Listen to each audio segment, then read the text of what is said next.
member of the committee.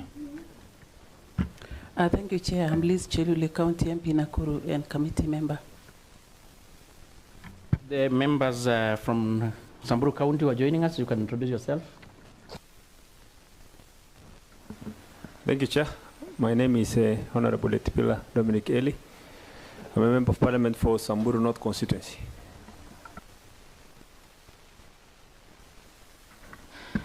Thank you, Member and Chair and members. My name is Pauline Nenguris, County MP for Samburu, and I'm an interested member. He's a friend of the committee. She has a statement. So, good morning, Didoraso MP Saku, Vice Chairman. Gabriel Tongoya, MP for Narok West, and the Chair. Secretariat, quickly. Good morning, I'm Goma John, Committee Clerk. Good morning, my name is Edison Odhiambo from the Parliamentary Budget Office. Delvin Onyancha, Research Officer. Kendi Morin, Intern. Morning, members. My name is Mageka, Media Relations. Good morning, Esther Mbada, Public Communications Officer. Judith Kanyoko, Legal Counsel. Salimat Man, Clerk Assistant. Good morning, Benson Kimanzi, Sergeant at Arms. We are done from our side. Waziri, you can introduce your team, whichever manner you want to. Thank you very much, Chair. We will, as you can see, we have many members, but it is this front bench that is necessary and relevant for the committee. My name is Kipchumba Murkomen, the CS for Interior National Administration.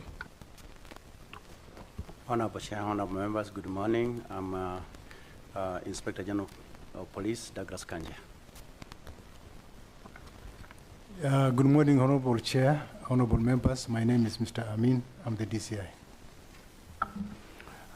Honorable Chair and honorable members, good morning. I'm Matthew Kuto, the Principal Assistant to the Inspector General.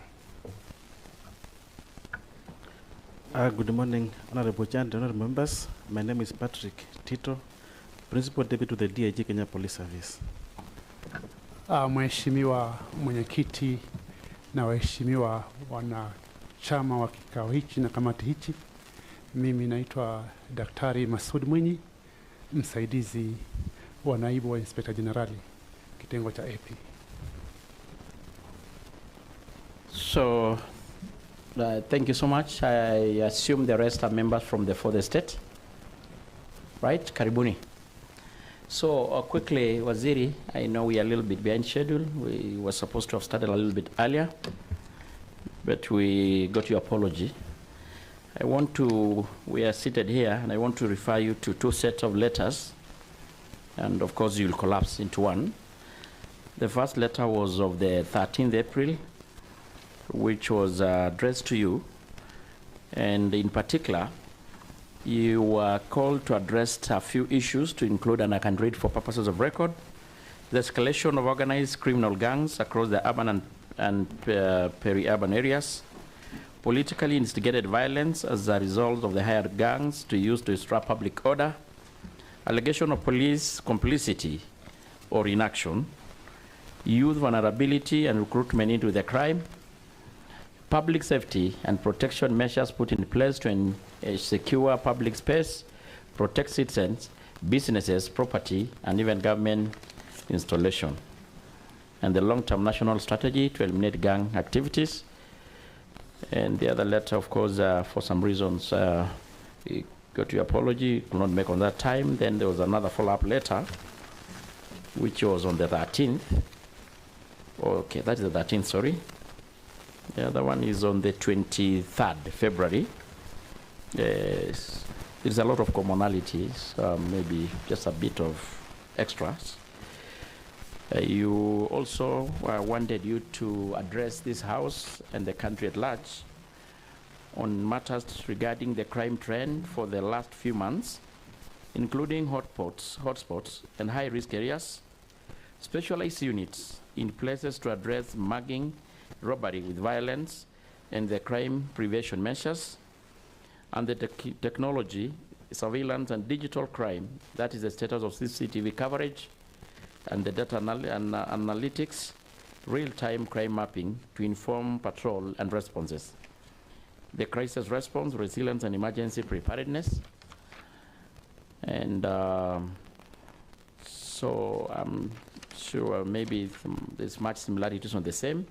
Then thereafter, Waziri, there are several questions that has been statement that has been sought by members from the House from different parts of this country, and they're about 14 in number. And we'll agree with members because of maybe also time. We may, after this, the general question are being sought by the member, by the committee, will go to individual statements. Mostly, of course, we'll prioritize those members who have turned up for the meeting, and those also with a national interest, like the issue of the grave mass in Kericho, and any other discretion that you may think is appropriate, Bwana Waziri. I don't know whether we can do under 30, 40 minutes. Then tough. Yeah. Yes. Mr. Chair, thank you very much. I really don't have a lot of time for introduction, but thank you very much for inviting me to come to the committee. As I've said before, and I reiterate, this is a very important institution for us to be held into account, but also for us to address issues that the nation would like to be addressed. And even when we request for rescheduling of these meetings, for example, Mr. Chair, on Thursday I had to go and represent the president in Congo Brazzaville and so forth. It's just in emergency cases, but it's always my greatest pleasure and honor to be in Parliament, whether the plenary or the committee, because it gives me an opportunity to address these issues, but also to get the ideas of the members on how to make things also better. And accountability can only make us do a better job as a ministry. I will, because this is very bulk, it's huge, so time is of the essence. I will try my best to just go to the points. Then maybe under your leadership, we will know how best we will use the time we have to address as many questions as possible. Let me start with the letter dated 23rd of February, which was the initial request on the state of national security. Mr. Chair, the first part of the question asks for crime trend for the last 6 months, including hotspots and high-risk areas. And I suppose this document has been shared with the members because it will be difficult for me to read every figure. There are offences figures are listed and the hotspots are all over the country. Over the last 6 months, that's between September 2025 to February 2026, when this question was sought, the national security situation in the country has remained generally stable. However, isolated security challenges persist, including primarily caused by banditry and cattle rustling in parts of North Rift and Upper Eastern regions, including Baringo, Turkana, Samburu, West Pokot, Laikipia, Isiolo, and Meru. Terrorism-related threats continue in parts of the northeastern and coastal regions, particularly Mandera, Wajir, Garissa, Lamu, parts of Tana River, mainly linked to the activities of Al-Shabaab militants. In fact, I need to say something about that. You know, Chair, the fact that our country is safe does not mean the enemy is not active. And so many Kenyans, once in a while, they hear a publicized story about a person who has been attacked, one like the case in Uluko or somewhere else. They think it has been quiet and then it has just happened. I'm sure the committee, of course the committee knows, and any person who is operating within the security sector, that this is a daily threat, this is a daily challenge, but yet the country is safe because men and women are putting their lives on the line, and because of the investment that we have put there, equipment that has been put there, and the improvement on technology, that's why we continue protecting our country. And therefore, when Kenyans hear cases of Al-Shabaab militants and so forth, it has never stopped for the last 15 years or so. It's just that we have continued to inhibit or to fight these threats daily. And let me repeat also that sometimes, even though it's not related to this question, a number of people keep asking why the budget for security has to be enhanced. Unfortunately, this is a sector where you will never know the danger until it happens. And you will not allow it to happen so that people can know the danger. So you must always work to preempt attacks to the country. So a continuous investment all over the world requires us to be ahead of the pack. And going forward, this nation, the next 10 years, and I'm sure the committee at some point, we can have a retreat and forecast our country in the near future. A greater investment will be needed in Kenya in terms of technology and in terms of equipment, including air equipment and so forth, drones, so that we can catch up with the challenges we face in the region. And the people of Kenya perhaps may need to just have a small window or at some point about the general threats and challenges we face regionally, not just national. And the more you get to know these things, the more you want to invest more in our security sector. In urban areas have also experienced a notable increase in gang-related activities, and I'll be coming back to the statement of this March in detail on this issue, with criminal groups terrorizing residents and road users, particularly in Nairobi, Nakuru, and parts of coastal region. Of particular concern are recently daylight robberies in Nairobi. That was in February. At least a lot has changed since February, involving motorbike gangs. The period has also witnessed a heightened political environment arising from rallies organized by opposition leaders and from different factions. These events are characterized by hired goons who disrupt rival gatherings, occasionally causing confrontation and property damage. In some cases, the police have faced criticism over the management of such events, including allegation of excessive force, bias, or delayed response. However, despite the blame, the police are committed to professionalism in maintaining law and order. As I said, I'll revisit that statement, combining it with this one. What is the crime trend? That's part one. In the period under review, a total of 48,545 cases were reported as compared to 49,325 cases the previous period, which was lesser cases than the year before, denoting a decrease of 780 cases, a decrease of 1.6%. On the crime analysis, during the period under review, offenses under the category of other offenses against persons, assault, creating disturbance and affray, were the highest, followed by other penal code offenses, which are the highest was 12,305 cases, followed by the other penal code offenses, 8,226, which is 17%. The first one was 25%. And then stealing accounted for the 16%, which is 7,829. Dangerous drugs were 3,851 cases, which are a representation of 7%.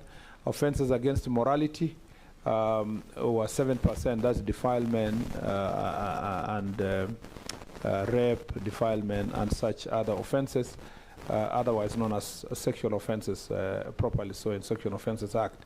3,478. Offenses involving police officers, corruption, and traffic offenses were minimal. Decrease in crime rates was recorded in most categories of offenses except traffic offenses, as illustrated in the table. And you'll see the table there. Homicide cases were 1,509, and the previous time it was, were decreased. Previously it was 1,509. Homicide cases now became, in that period, 1,413.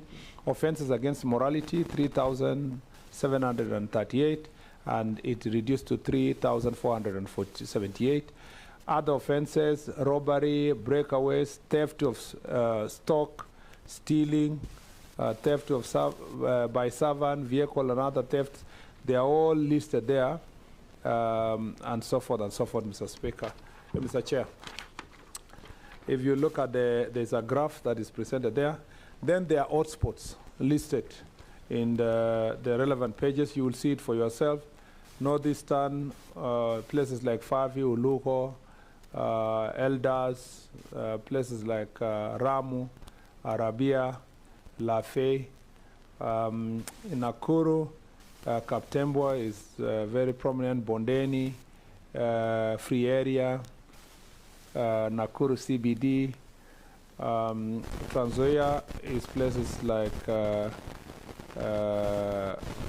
those Chepchoina, Falkland areas, Narok Town, Angata, Barikoi. You remember the incidents we had there. Kitengela, Isinya, in Kajiado, other places in Samburu like Maralal, Baragoi area, Kisumundogo in Wasingishu, Munyaka, Huruma, Mwanzo, places in West Pokot, especially Laminyeusi with their border with Turkana, Viika, places like Luanda Town, Busia, and so forth. I'm just speaking some places. Machakos in Mlolongo and Joska at the river areas. In Kisumu, places like Manyata slums, Nyalenda slums, among others, became like the epicenter of, those are just generally hotspots for different kinds of crimes. And the table is provided. In terms of specialized units in place to address mugging and robbery with violence, crimes, and prevention measures, Mr. Chair, the service has several interventions in place to address incidents of mugging and robbery with violence. Excuse me. These include increased police presence in identified hotspot areas and deployment of standby response teams to attend to distress calls. The following areas are categorized. Following are categories of officers engaged in these efforts: foot and mobile patrol by general duty officers to enhance deterrence and to facilitate arrest of suspects, undercover police teams deployed to conduct covert operations and intelligence-led interventions, Crime Research and Intelligence Bureau, which supports investigation including tracking of stolen electronic devices, crime scene investigation unit responsible for documentation, preservation and processing of crime scenes, forensic experts, Operation Action Team, and Operation Support Units. These are some of the units available for that work. Crime prevention measures, conducting regular mobile and foot patrols. Thank you, Mr. Speaker. Conducting regular mobile and foot patrols to enhance police visibility, deployment of undercover officers, deployment of officers to lockups which enhance police presence and acts as deterrent to criminal activities, utilization of integrated command control, communication IC3 equipment, use of police radio communication system, use of toll-free reporting channels such as Vichua kwa DCI, working with Nyumba Kumi and community policing, targeting crackdown operations in known offenders and areas, promotion of self-regulation within the border sector to help identify, arrest, and criminal elements that have infiltrated the sector to commit offenses. In summary, Mr. Speaker, these strategies are applied from time to time, and it is also infused with redeployment of police officers. So sometimes in the past, we had a problem around this period in Nairobi, a lot of muggings and so forth, and the Inspector General of Police made changes in terms of human personnel and command officers, and from time to time when these changes are done, it has helped to reduce the incidence of crime. In Nairobi, we have made great progress from what we saw around that period in the streets of Nairobi. In Mombasa and coast region generally, Kwale, Mombasa, up to Kilifi, we had these Panga boys. And thanks to the good job of the regional police team led by Mr. Nuno, they have done a very good job in terms of crackdown. I had meetings with them when we had Jukwaa Usalama, and great progress has been made in arresting and dealing with this situation. In the banditry-prone areas, Mr. Chair, we have made great progress through intelligence-led operations. In the Kerio Valley regions, the places of Baringo, Elgeyo Marakwet, West Pokot are general calm, except at that point in time, the areas of Kainuk and the border between Turkana and West Pokot, where operations is ongoing now and the incidences have come down. We continue facing challenge in the Isiolo, Samburu, and Meru areas, that triangle there, because of generally bandits that come largely from the Samburu East to invade the places of, and combining with those from Isiolo to attack sites of Meru. An operation is ongoing, Mr. Chair, and a great progress has been made. Recovery is also of a lot of livestock, including livestock that was stolen over a year ago, were recovered recently because of this intelligence-led operation. The National Police Service is seized of this matter, and we are working in a multi-agency approach to make sure that that area is liberated. Unfortunately, it takes a lot of resources, Mr. Chair, to deal with that particular corner. Or that particular matter, intelligence-led operations, especially when you are dealing with illicit guns and ammunitions, we have to be ahead of the pack continuously to protect the people of Kenya. On technology surveillance and digital crime, the status of CCTV coverage, data analytics, real-time crime mapping to inform patrol responses. Mr. Chair, the National Police Service is implementing a broader reforms, among them informed by the task force report. These reforms focus on strengthening operational capacity, enhancing accountability mechanisms, and embedding a culture of professionalism to ensure a more effective and trusted service. The areas of focus include the following: the National Police Service, first operational modernization. The National Police Service Strategic Plan 2023-2027 was launched, and it explicitly provides modernization of police service aimed at improving police service, strengthening surveillance systems, upgrading forensic capabilities, and equipping the service with modern technology and resources.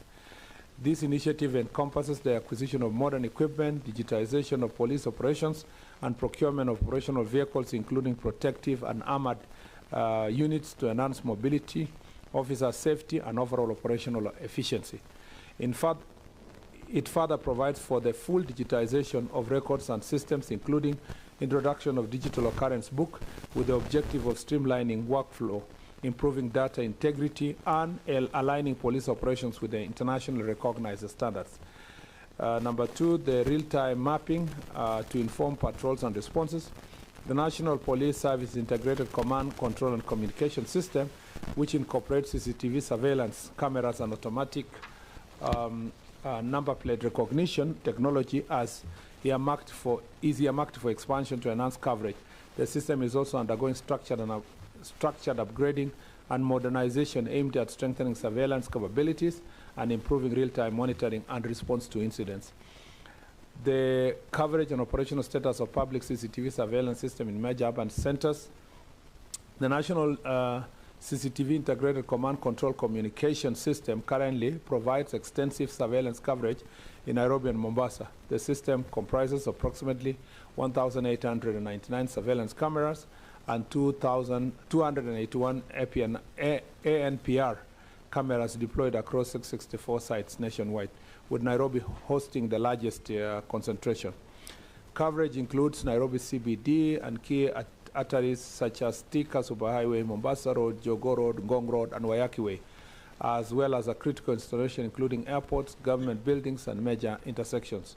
While some of these cameras remain operational and critical to policing and investigations, the overall effectiveness of the system is constrained by damage, dependence on leased fiber infrastructure and inactive sites. The existing CCTV and ANPR system have been in operation for over 8 years.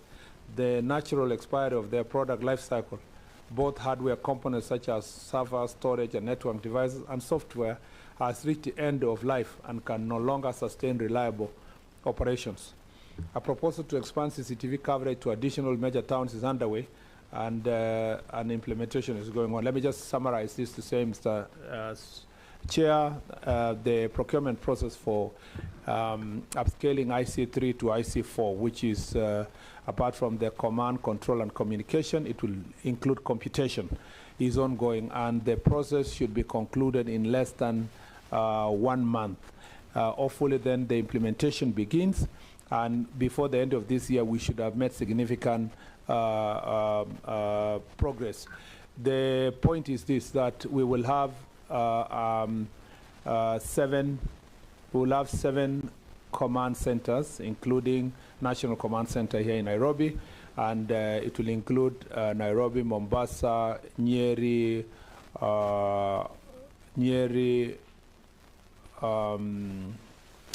Meru, Nakuru, Kisumu, Eldoret, to start with.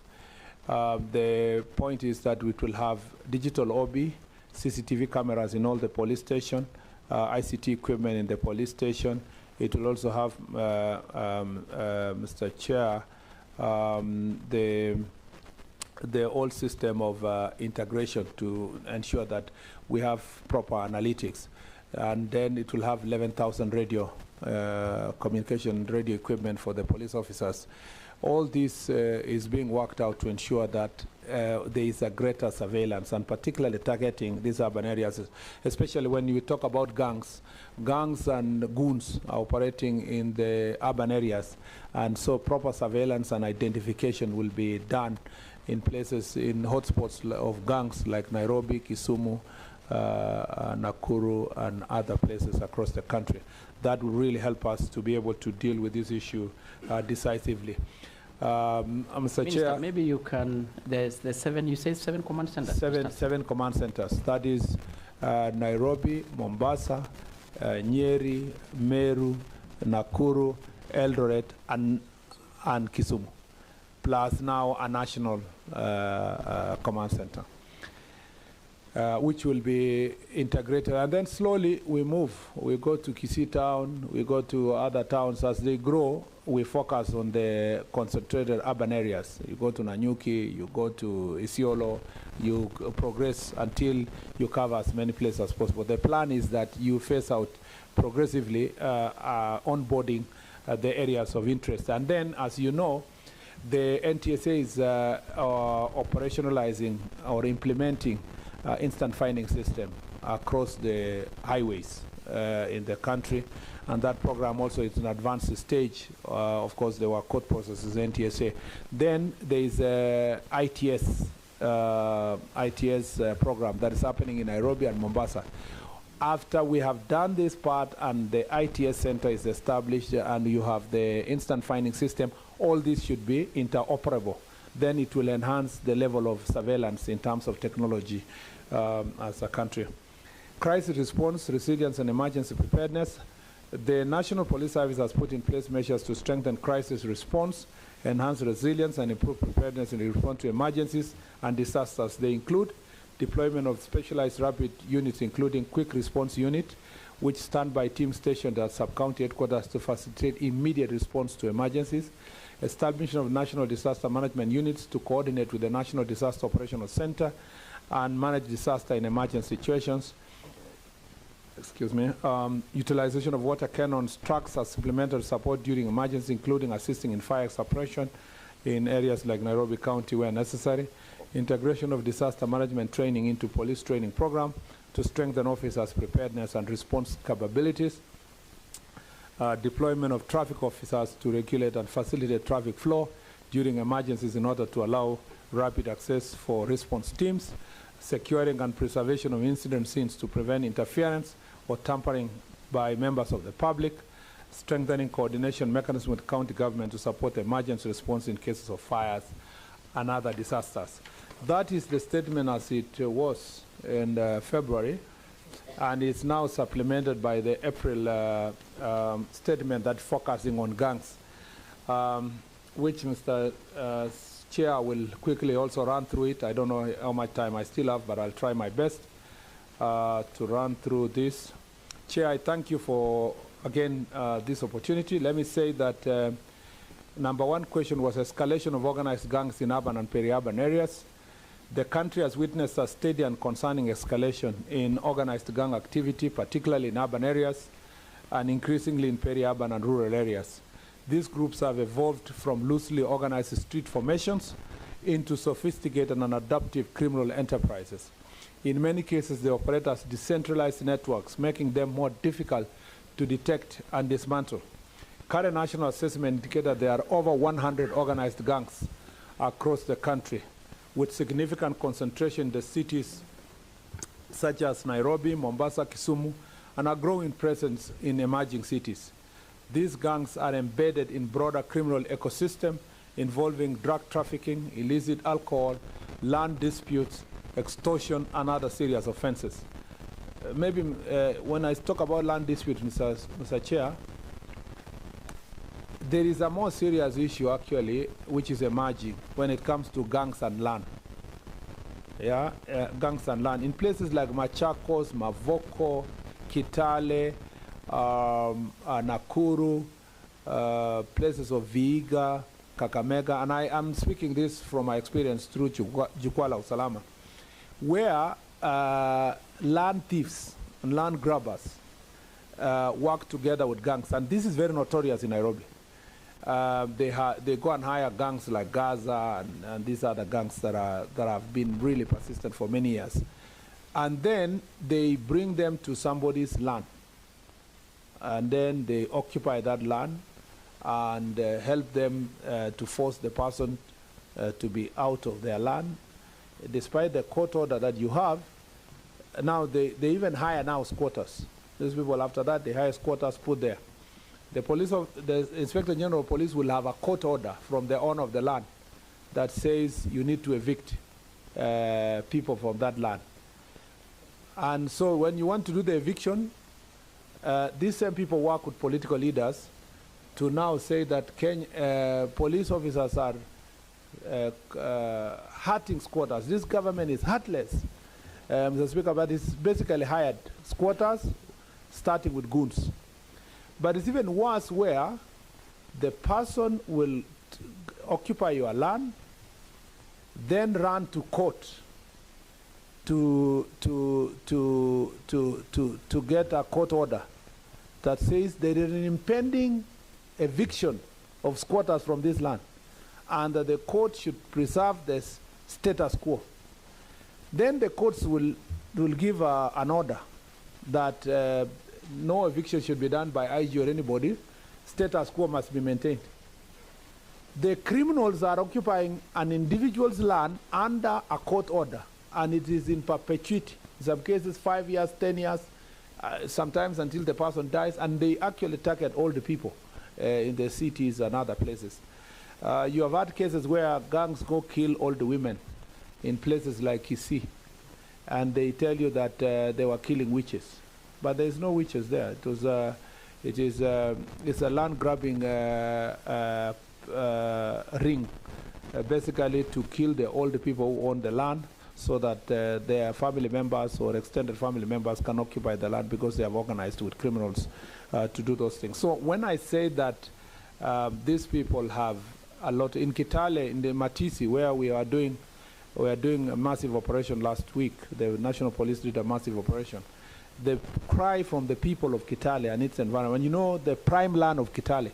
So the reason why you have too many squatter problems in Kitale and you are unable to guarantee individuals their land is because people go and hire goons and gangs, and then now they hire the squatters to go to the land, and the gangs are there to protect the land and then sell to people and so forth. This is a pattern that must be confronted, but not by the police alone. Because what happens quickly, there are leaders who are on standby to organize maandamano against any evictions. Then there are magistrates and judges who are on standby to give a court order. And they don't need to do much. They'll just say, as the case is progressing, the status quo be maintained. And status quo, your land is already occupied. So the status quo is such that you will not be able to access your land. And then the case now drags on for years and years and years. So when we say gangs and goons are a threat to national security, it's because this is a thing that permeates the society, and it is being perpetuated by either elected leaders or judges or, you know, people who are occupying highest offices to maintain these systems in place for political reasons or for economic benefits or land grabbing and so forth. Their activities not only threaten public safety but also undermine governance structure and erode public trust in institutions. Part 2 was political instigated violence and use of hired goons. Mr. Chair, the government acknowledges with concern the increasing trends of politically instigated violence involving the use of organized gangs and goons. Evidence showed that these groups are often mobilized as on-demand actors during political sensitive periods where they are used to intimidate, disrupt public order, and interfere with lawful civil processes. This concern is not theoretical. It's already manifested in recent incidents across the country. In Trans Nzoia County, for example, a major security operation conducted early this month led to the arrest of 170 suspects, hired gang members, following the disruption of a youth voter registration exercise in Kitale town.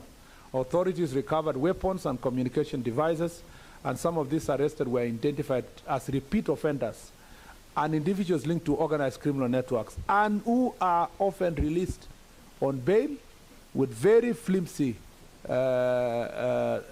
using very, very easy terms, 2,000, 5,000, and quickly, Mr. Chair, I will say, that before I finish this statement, let me say this. Every time these guys are arrested and taken to court, the same political leaders who are in public saying that government is doing nothing about gangs are the same ones who will say youths are being targeted. The same. And I saw even this weekend, the same. When we went for the operation in Kitale, the same leaders who are saying government is doing nothing on gangs, or police is doing nothing to deal with gangs who are disrupting public rallies, are the same ones who are saying innocent youth have been arrested. And of course, they are bailing out those people and so forth. Number two, Mr. Chair, from my Jukwaa la Usalama, and you will read the report, the Jukwaa la Usalama report, interaction all over the country. Nearly, in the areas that we have serious gangs, nearly all the political leaders, Mr. Speaker, Mr. Chairman, have at least a form of goons. They are disguised as bouncers. They are always supporting and escorting politicians to functions. And Mr. Speaker, I don't need to mention names, but even if I put my eyes now to look like this, I can almost say something. And I just want to say, Mr. Chair, without fear of contradiction, in counties, for example. Point of order. What is it, Is the Cabinet Secretary casting aspersion on us? I'm not casting aspersion, I'm saying the reality. Chair, let me give you when we look on that side, we can also see faces on that side. Mr. Chair, let's allow the minister continue uninterrupted. For we'll have our moment, yes. For example, Mr. Chair, there are departments. They are in a number of counties. They have departments and a chief officer in charge of goods. Yeah, and they are the ones who will now, before the governor goes to the rallies, he is the one who mobilizes people, including those governors who pride themselves in public as human rights defenders. We know them. You know, they are in rallies talking to, lecturing us. But out of reality, they can't go anywhere without paying goons, and they have a chief officer who finances the goons, and then they go together to the meeting and cause chaos in public functions. This thing was very prevalent in parts of Western Kenya. And when I say Western Kenya, is you start from somewhere in Nakuru as you go third way, but more prevalent in counties of Kisii, Kisumu, Homa Bay, Siaya. Siaya is even terrible.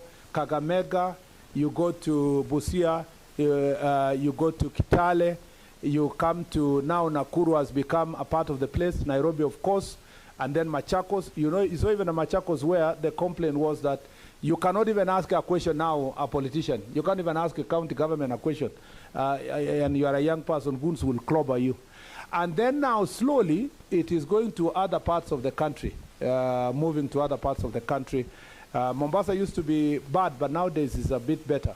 But Mr. Speaker, we must face ourselves as leaders, face to face. Let's not lie to each other, addressing cameras, and then behind the scenes you are organizing criminals. So anyway, further updates from the ongoing operations indicate that over 200 individuals have since been arrested and processed in connection with organized violence and intimidation activities in the same region, underscoring the scale of coordination and such politically linked gang mobilization. Mr. Chairperson, this incident demonstrates a troubling pattern where criminal gangs are being purposed as tools of political disruption. This is not only undermines democratic process, but also entrenches culture of impunity, weakens governance structures, and erodes public confidence in rule of law.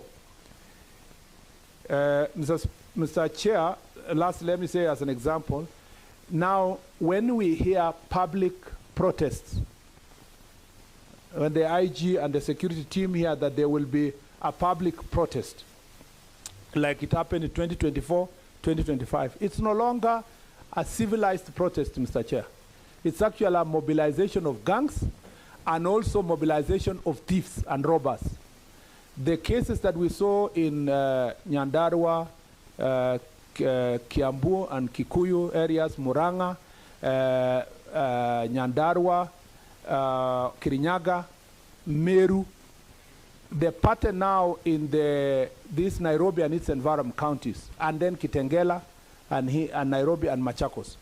This area, Nairobi metropolitan area, and the counties in the central region of the country are now becoming an epicenter of protests that are organized with gangs, with criminals, and with robbers.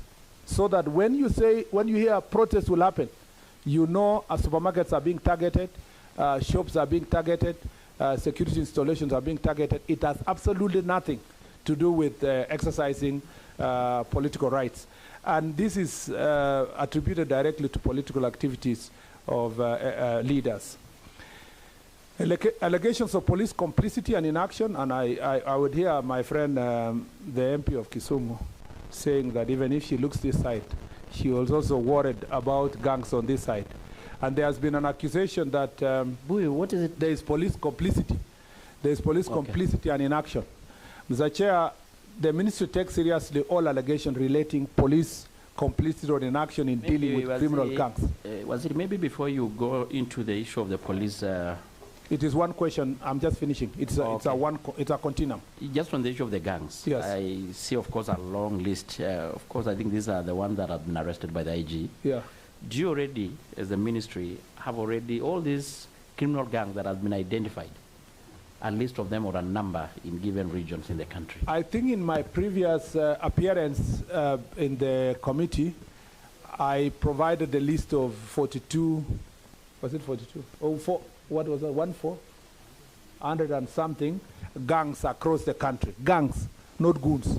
Goons now are in thousands. But gangs that have been followed over a period of time, like MRC, Mungiki, Gaza, Angola Msumbiji, Chingororo, 42 Brothers, all these kind of characters across the country. We had provided a list before, but we can still send to the committee. And the police have been managing this issue over a long period of time. And but the problem is that when they are incentivized now by the same leaders who want it to be sorted, it's always like, like a passive volcano. So when it erupts, it is always instigated by political activities or economic activities that then make them erupt. And sometimes it is done in the name of protecting community. So you say, yeah, the community is under attack. We need to have young people who stand politically with us and, so forth. And then, slowly, as you know, for those of us who come from pastoralist areas, there are also communities that incentivize their young men to raid from other communities.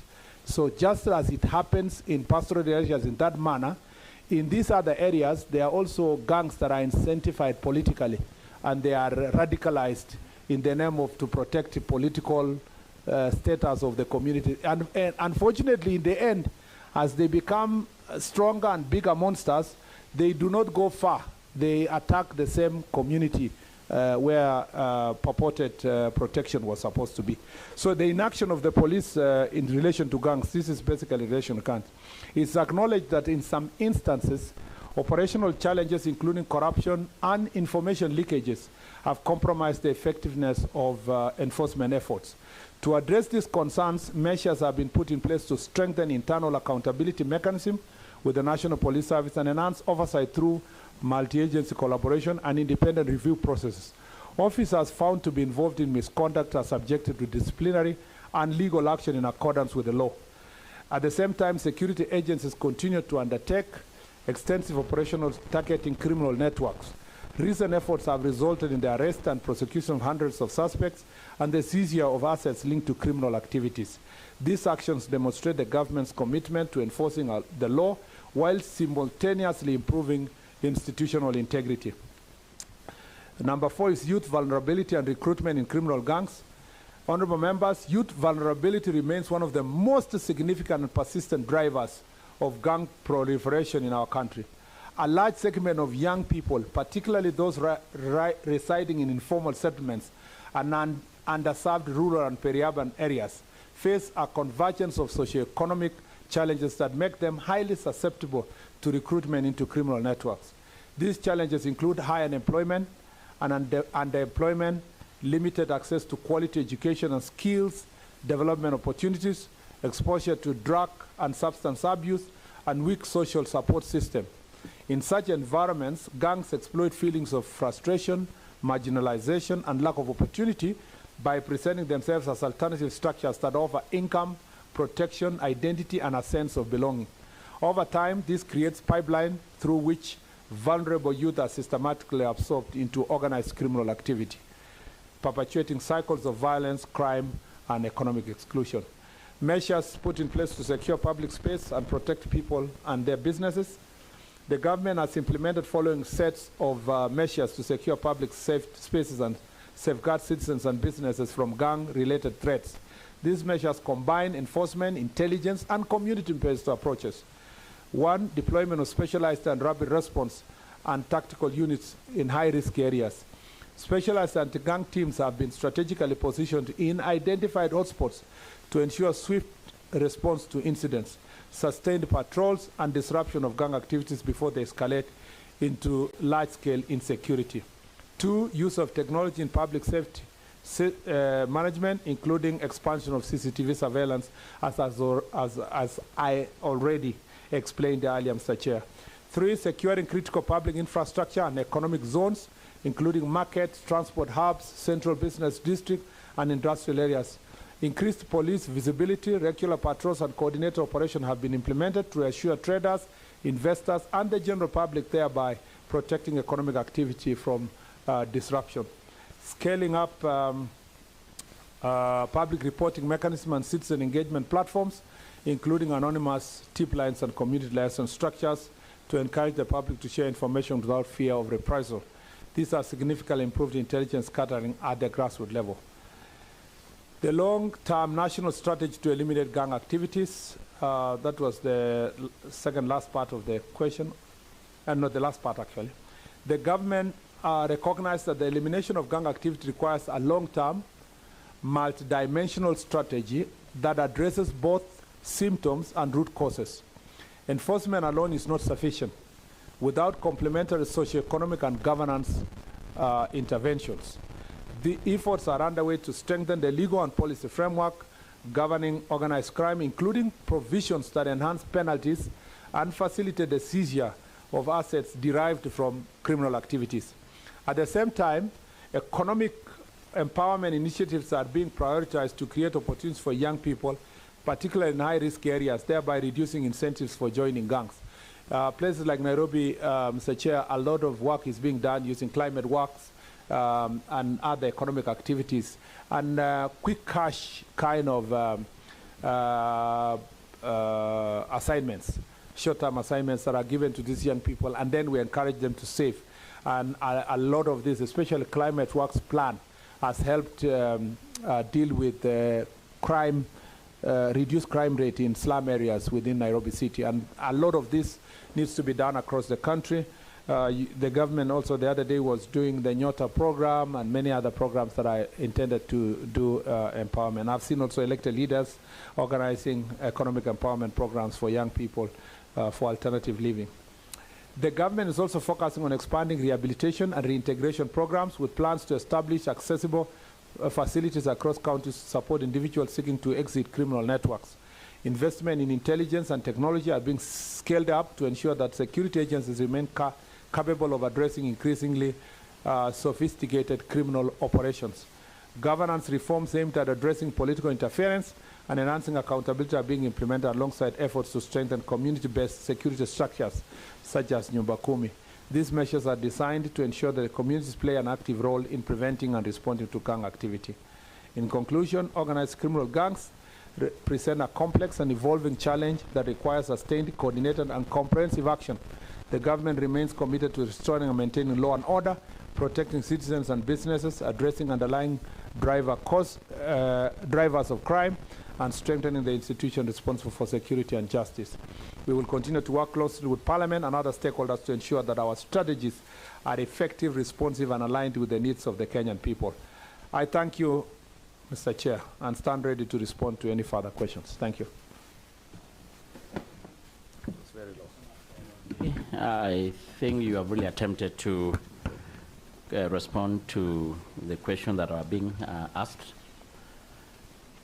And maybe we are going to take like 15 or so minutes to respond to the question before we take the individual members' statements. But before then, we have got 3 or so members who have joined us. Maybe they can just go on record quickly.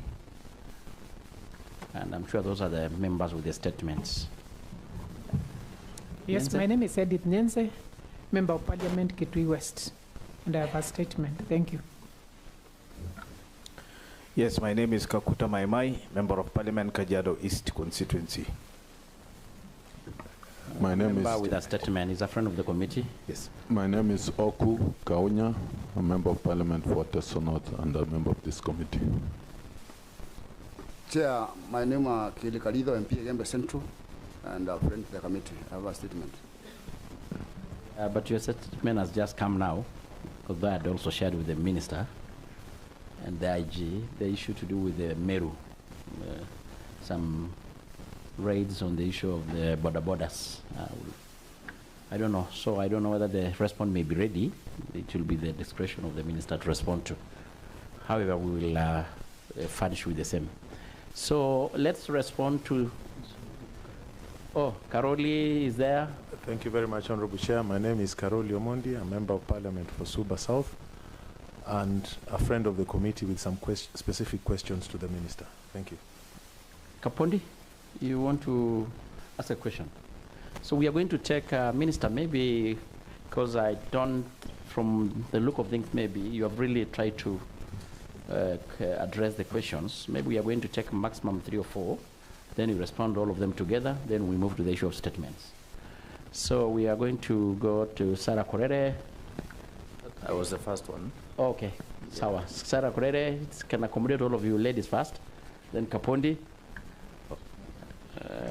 Okay, then Kaunya, then our sister.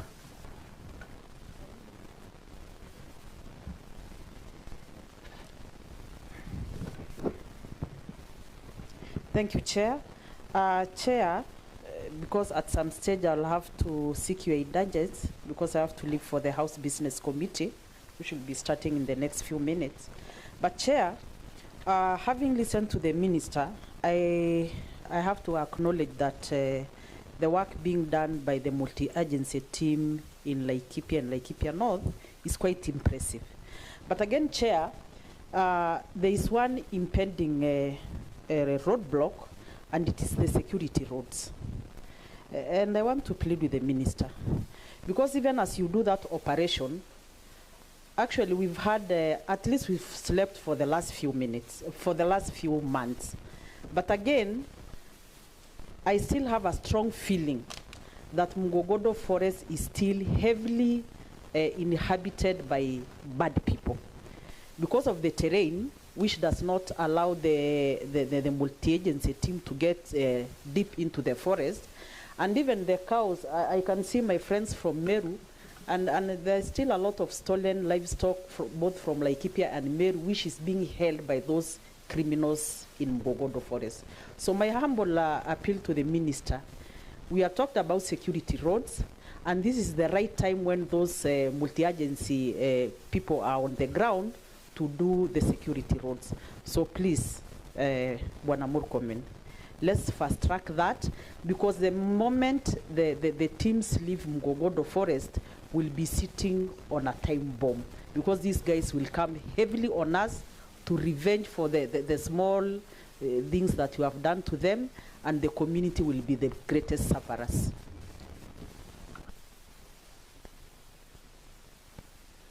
Yeah, Chair, having listened to the Minister, it is very clear that they have all the solutions. What is lacking is only implementation.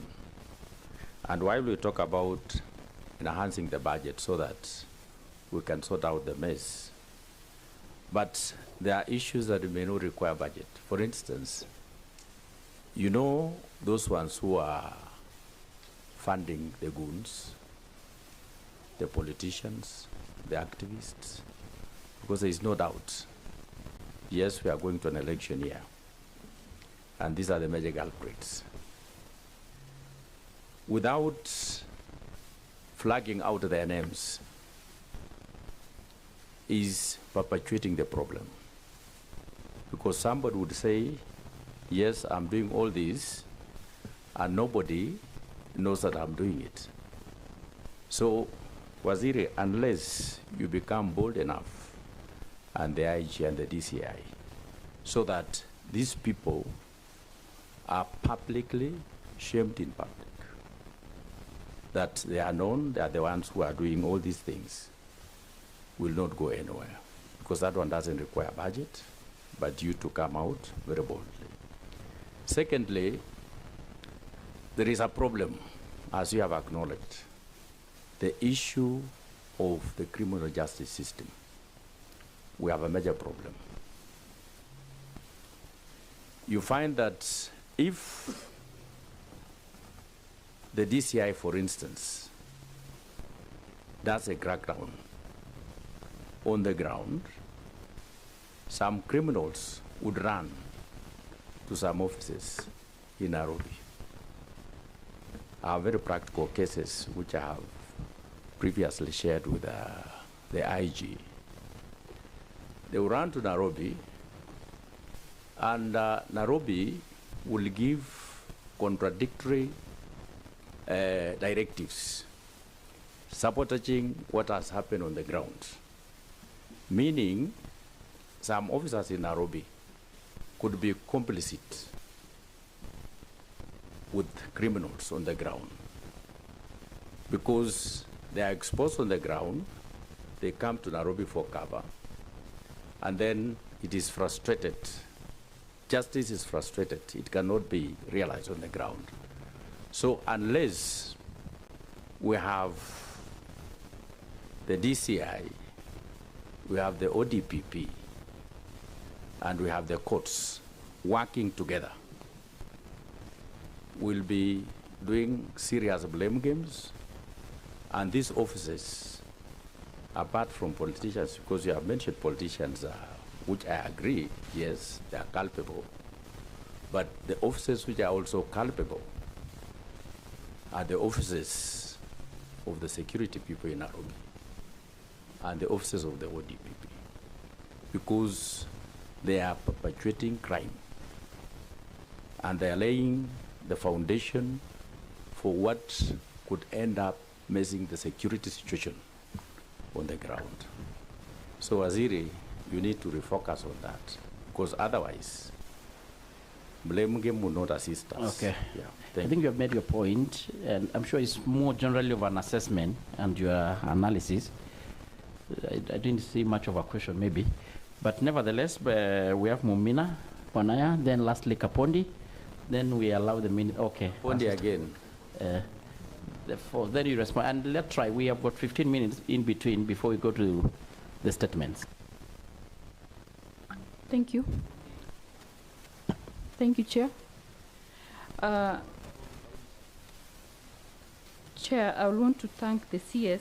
Ask because considering our number, and we still have the other issue of responding to the statements, statements rather, let's be precise to the point. If it is a comment, fine. Actually, I would rather ask just question, not comments, not, so that we can accommodate the rest of us. So I have a question, Chair, but I want to thank the CS for the presence we've had in our county in terms of his visits to address issues that are coming up there when it comes to banditry and cattle rustling. And without looking like I want to conflict his report in terms of making progress, there's an issue, CS, I want to understand. While we have operation going on actively, we still get attacks, and banditry and cattle rustling are still happening. What do you make of that? Does it mean the cat rustlers are not scared of the machinery and the government, especially where you've already declared operation in an area? Thank you. That is Isiolo. Yeah, and Waziri, looking into your analysis, the issue of Isiolo, the issue of the criminal gangs is not really clearly stated, and I'm sure it's a big, big problem, the drug, the criminal gangs. The Speaker, I was told, just to be on record, recently the Speaker of Senate went to Isiolo for fundraise with a few members. I'm sure you have the information. They were almost, they almost failed to access the airport for almost 1 hour. And the police were ready to fight with the gangs. So that is how the situation is bad. So thank you, Chair. Chair, my question is on the issue of criminal gangs and the goons, particularly the political goons. Waziri, you've explained very well the problem where it is. I'm asking, why are you not able to deal with it? Is it financial? This committee could step in. Is it political? These are the political leaders. I'm saying that because I will give you an example, Waziri. In your last address to Parliament, you recall a member making wild allegations about a boundary of Changara. That Changara division belongs to his constituency. The member for Sirisha raised that issue, and the Speaker did direct and asked you to be able to clarify. Indeed, the member, instead of waiting to get your clarification, goes ahead to start hovering around another constituency, Teso North. And you are aware, Waziri, I did come to your office. I wanted to follow the law. Now, delay to act on this brings a gap. And the gap is, Waziri, where these formal institutions fail to act, definitely informal institutions come in, and particularly on goonism, where maybe a political leader feels insecure in an area. And I'm sure our chair, who is the incoming governor of Narok, your question upon the is aware.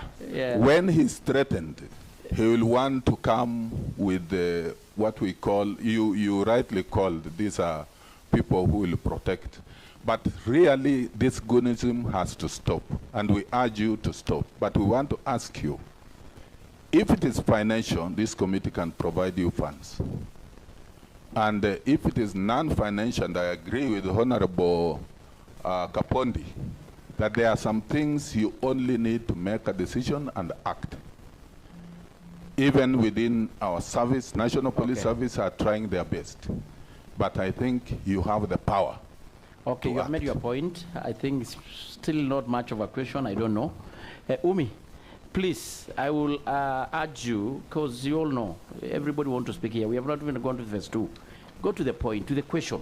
If it is a comment, we can raise it maybe for another time. So Umi, then Karoli, then we will respond when Waziri. Thank you, Chair. Thank you, Chair. My question would be with regards to the report on hotspot in high-risk areas. Dadaab, Lugo, Fafi has been highlighted. And I think maybe, Waziri, you need to realize that this is also a transport issue, because once you are able to tarmac the roads in these areas, IEDs cannot be planted. So roads in these areas is no longer a luxury. It's also a security issue, because it creates a ripple effect. In Hulugo, a teacher was shot inside his home. What happened after that? And until today, we don't have teachers in Hulugo. It's a security issue, but it's also the transport access, because security cannot access these roads without the risk of our officers being blown up. Then we are having families in the office, in the police lineup also losing their loved ones. So it's a ripple effect situation where one thing leads to another. The community suffers lack of education, lack of teachers. On the other hand, the police look at the community as a threat, because there's a mistrust between the two. So I would want you to capture that in this report and see how we can be able to address it. And the second issue is that gangs are also in Garissa. The report did not capture that. Waziri, when you're in Garissa, you got that report directly from the community. I remember the youth had raised that mothers are unable to go to the market because of border gangs. Thank you. Thank you so much, Caroli. Thank you very much. And straight to the question. Thank you, precisely. Senior Counsel. Very, very well, sir. Honorable Minister, could you please explain to us why or whether you have asked for investigations about the group that on the 21st of February 2026 surrounded Kisumu Airport with crude weapons at the roundabout, an international airport, and a highway that connects two countries, and stayed there for several hours. I personally was able to get through in a construction truck, and I saw them with my own eyes. Why, whether you've conducted investigations, who are these people, what was their aim, what was the purpose, and what has been the outcome of those investigations. Secondly, on 8th April 2026, Senator Honorable Geoffrey Osotsi was attacked in Kisumu by about 17 goons. 3 of them have since presented themselves to the police, not arrested, presented themselves. I believe there's a sufficient technology to identify the 17 who were captured on CCTV cameras. Why have they not been arrested up to now? And finally, on 26th April 2026, there's going to be a rally in Kisumu. Could you give us, as Linda Mwananchi, the assurance that the state will provide sufficient security and not be part of the previous disorder that we have seen in our rallies? Okay. Thank you. Thank you. But on Ososi, I think we had the response. And even Caroli, you contributed so much on the same. So maybe just follow up to the same, but we got a response. But as you respond, Waziri, just want to add one thing. As we are continuing on this place right now, there is some kind of unrest in town regarding the protest on the fuel prices. Maybe you can also give the country a little bit update on the country's security situation.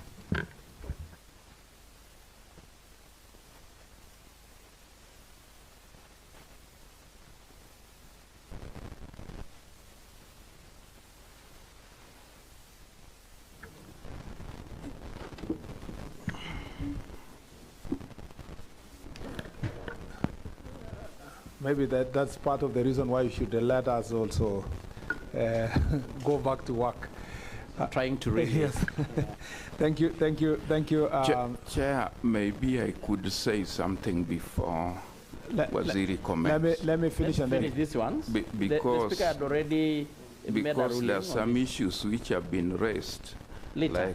Like when you expect the minister to be the investigator, I don't think that is within his mandate. You will have your time, Aduma, please. Okay. Thank you, Mr. Chair. The chair already. Chair, first on security roads, let me combine the question by Honorable Korere and Honorable Umi. In both cases, security or infrastructure. If you look at the report, we are saying marginalization is contributing immensely to the question of insecurity. The issue of banditry and the issue of Al-Shabaab and all these other problems we are facing in the arid and semi-arid lands of Kenya is actually directly linked to marginalization. And that you improve infrastructure, irrigation, education, connectivity, communication.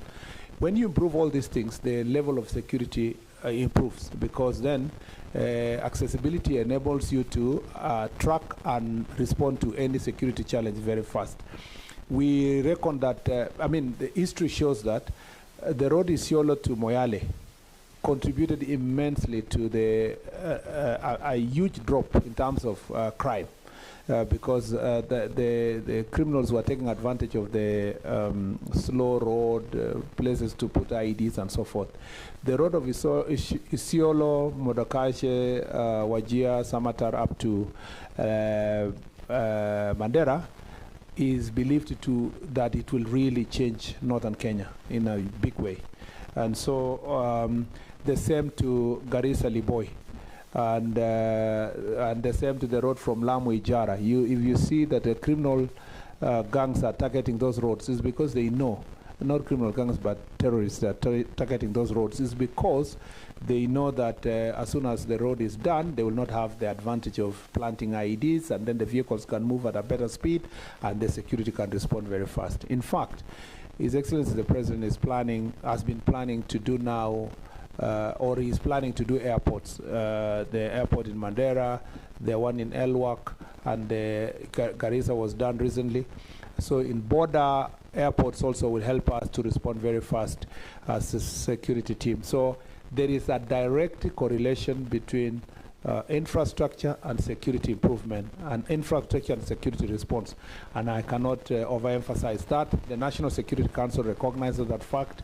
The government of Kenya recognizes that fact. Part of the reason why there is a greater investment, including the planted dams and irrigation projects and education programs in the pastoralist and marginalized areas, is to respond to this issue. And for the Mukokodo forest, already the National Security Council gave a direction on security roads.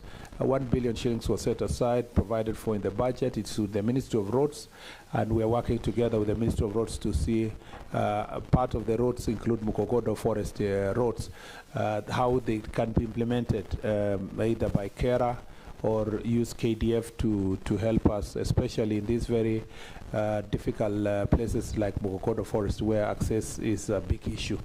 And so for the Honourable Member, I will work with the Ministry of Roads to ensure that this is delivered.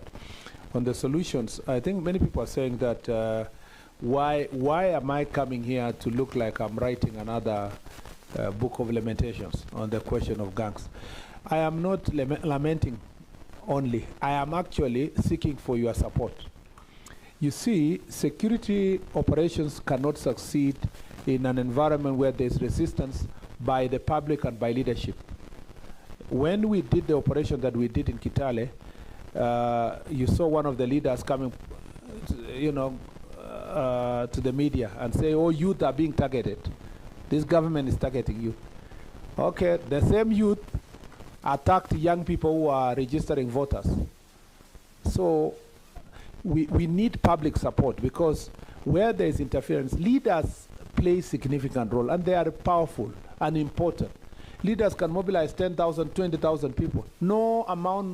There is no amount of police officers in a rural county that can defend public institutions or individuals against and mobilize 10,000, 20,000 people. So I have said it, and I want to repeat that irresponsible leaders are the greatest threat to national security. That is period.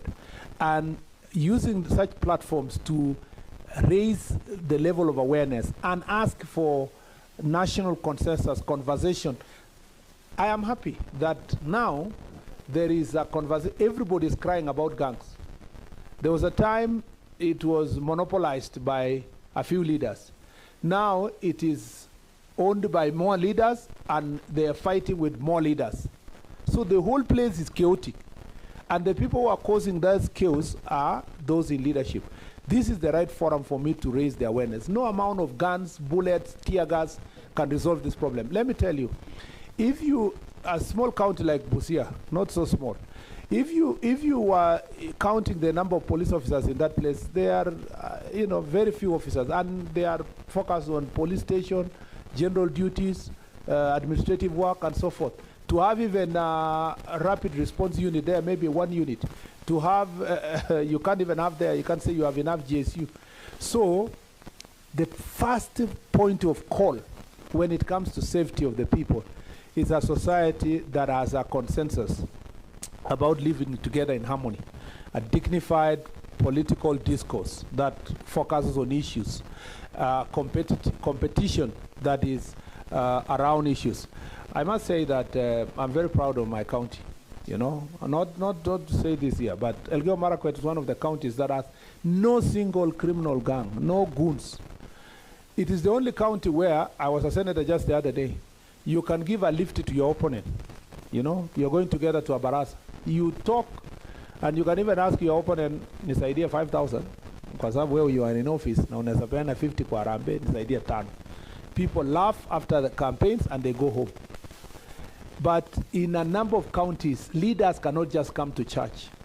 Merely church function is impossible. You go to some church harambes and you cannot even, someone cannot even be preached. Some characters who are drunk behind there are shouting, 2-term this one, 2-term the other one, 1-term this one, 1-term the other one. It's just unbelievable. So it will, I must emphasize, Chairman, it is not a policing issue. It should not be a gun issue. It should not be an enforcement issue.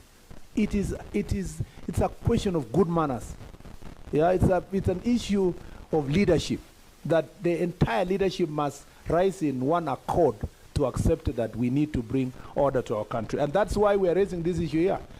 Some leaders, and I agree with Honorable Kaunya, some leaders, their only claim to leadership is actually eliminating his opponents.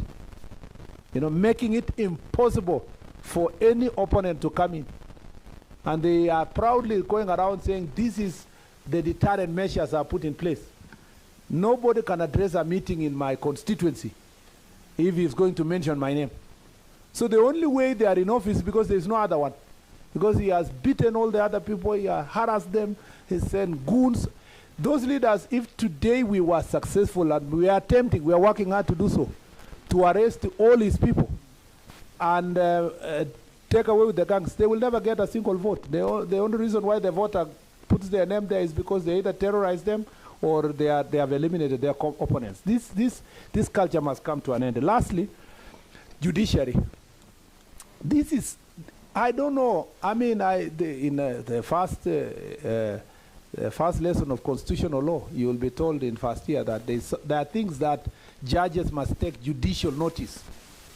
You don't need to plead it before a court of law for them to appreciate that the country is suffering because of these acts of goons and gangs.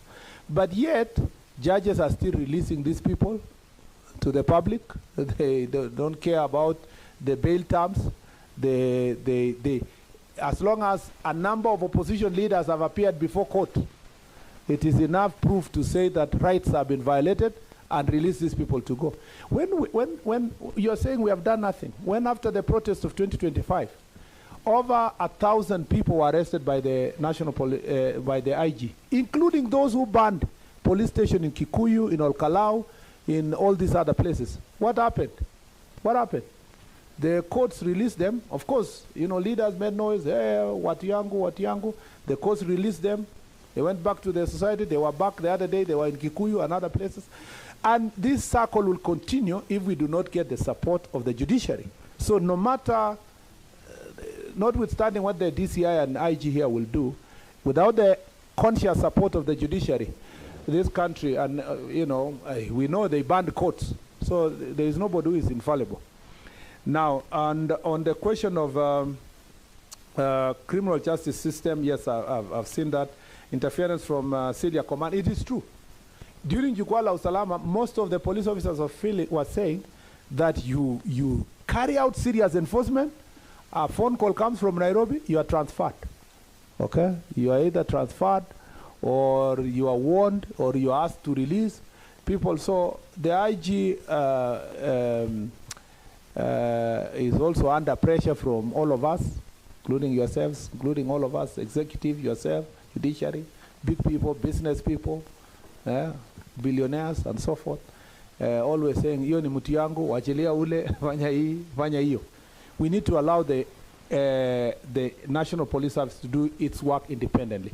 And we agreed that with the IG that whatever, you know, and the IG has said it publicly that he will not interfere with the work that is done by his officers on the ground, except if the complaint is that the officers are corrupt and there is need to remedy the situation because of security concerns. So political interference and other kind of interference also is common, and I cannot deny that sometimes even senior police officers and senior executive members and senior parliamentary leaders occasioned this, and it's something that we must deal with continuously. Somebody has asked why attacks are happening on operation. Yes, in Isiolo. You know, I don't need, because you are a local there, and I also come from the same region, I don't need to emphasize to you that the problem we are dealing with is not, this is a systemic issue, historical, and embedded in the society for a very long time. In the past, they have seen cases of operations where police come, they fight police, they run away, they fear, or they do this. In some cases where we've been successful, like the areas that I've explained to you, it was also like that. In 2025, by mid-2025, which was last year, in Elgeyo Marakwet, including Marakwet East, where I come from, the police were still attacking people, including they killed a priest when the operation was going on. But the police sustained that operation. Eventually they surrendered, and that's why we collected over 500 guns. So what we should be asking ourselves about the Isiolo and this and Meru and also Samburu side is, and I think you are right on this one, and Honorable Sarah Korere was right, sustained operations. Because if you cut a snake's tail and leave it to wander around, it will attack more people. So I agree with you that the operation should just be sustained until the end. It's also very sad. You saw the pictures of the ones that were got and killed and whatever, and you saw they are very young people, 17, 18, 19. You pity the ignorance that is in there. They feel powerful when they have that gun. Combined with young age, ignorance, uneducation, poverty, bad mentality, those people become emboldened to do things. And then hero worship and being encouraged and being told that you are fighting for your future. So, but if we sustain the operation the way we've done, I have no doubt that we will succeed. Why are we on the question of Changara division? That is an issue that is 20, 30 years old. So it is not going to be solved in just one morning. What we will only have to deal with is leaders using violence to resolve a boundary issue that has been with people for a long period of time. There is no value in that kind of, and I think the message to IG is that we need to make sure that the enforcement is done to avoid any leader using gangs to terrorize citizens. I've answered the roads in Dadaab and all that, marginalization, gangs in Garissa, I agree. This report, Mr. Chair, may need actually to be updated. Even when I was looking at it, a lot of update needs to be done, but also some places where it's called hotspot, really. When you ask a hotspot for what, they tell you for petty thieves and so forth. Maybe we need to just provide Parliament with hotspots of serious crimes. Then the rest of the issues that can be sorted can be dealt with. So I know Madogo in Garissa had also a similar challenge of gangs and so forth. Lastly, Honorable Karoli has asked about these gang members. I don't need to tell you, Karoli, you are not a stranger in Jerusalem. You know Kisumu, you know Nyalenda, you know all those places. You know what has been happening. It's not Kisumu alone, includes your own county. You know the same in Siaya, Migori. If you had come from another country, I would explain to you. You know for sure that Kisumu is a hotspot of gangs and goods. And it's not only you, everybody else here knows, because we have used Kisumu town, that as long as you are passing a particular area and they know certain leader is coming or whatever, you will either have boys asking you for kuchunga hour, or they are targeting you, a particular person, because another one has mobilized us against the other person, and they are not loyal to anybody. They are loyal to the one who pays. Who pays the piper calls the tune. And they are available, not Kisumu alone, all these goons and gangs are available for hire. The man who will take care of them today, will only be doing so because he has the capability and time. When time changes, another one will do it against him. And that's why we're having this conversation that we need to deal with gangs issue. Now, what happened to the Osotsi issue? The assault issue was the DCI circulated the pictures. As you said, some of them presented, 3 of them presented themselves. The rest of the 13 or 14 ran out of the country to the neighboring country. So, but the IG and the DCI are on them, working with the authorities in the neighboring country, and we will arrest all of them eventually. As soon as they step in this country, they will all be arrested. And I hope that will be the first example to show that violence doesn't pay. But then, why, the other question, why goons and gangs thrive, is because the line is very thin, very thin. There is a thin line between a criminal and political supporters. And political supporters who are criminals when they are committing crime and when they are just present themselves as supporters. Now tomorrow, including you when you go for the rally on Sunday, can you for sure tell this house that you will not mobilize criminals to accompany you to the rally? You cannot say with certainty because, yeah, you can't say with certainty because you are already, even now in your mobilization preparation, now you are saying vijana wetu ya kutoka wapi, vijana kutoka wapi, your supporters, some people you are mobilizing people from Nairobi, your others mobilizing from Kakamega, others are from Luanda, we know them. But you see, they are citizens of Kenya. Before they commit a crime, you cannot say, I arrest them preemptively. Because sometimes they come empty-handed, reaching there, somebody supplies rungus and so forth. This issue can only be sorted, not by the police, because the numbers you are intending to have in that city are many, and they're also your opponents who are coming there to shout, as you shout one time, another one is shouting, one time to you also yourself, or to, you know, 2 times to another person. Then the police are being expected to stop people from saying 2 times or 1 time. It's a very difficult job. This is, in fact, I almost suggested that we might need actually a national convention of leaders sitting down and saying, my brother, let's just agree to do civilized campaign. Let's not incentivize young people for gangs, because until the moment something erupts inside the rally, the police officer will never have known that this is a gang. Sometimes we are accused, and I've seen police being accused that they are working hand in hand with the goons and whatever. Before anything erupts, you'll never know this one is a goon, you know? Okay, look at the case of Nairobi during Mandamano.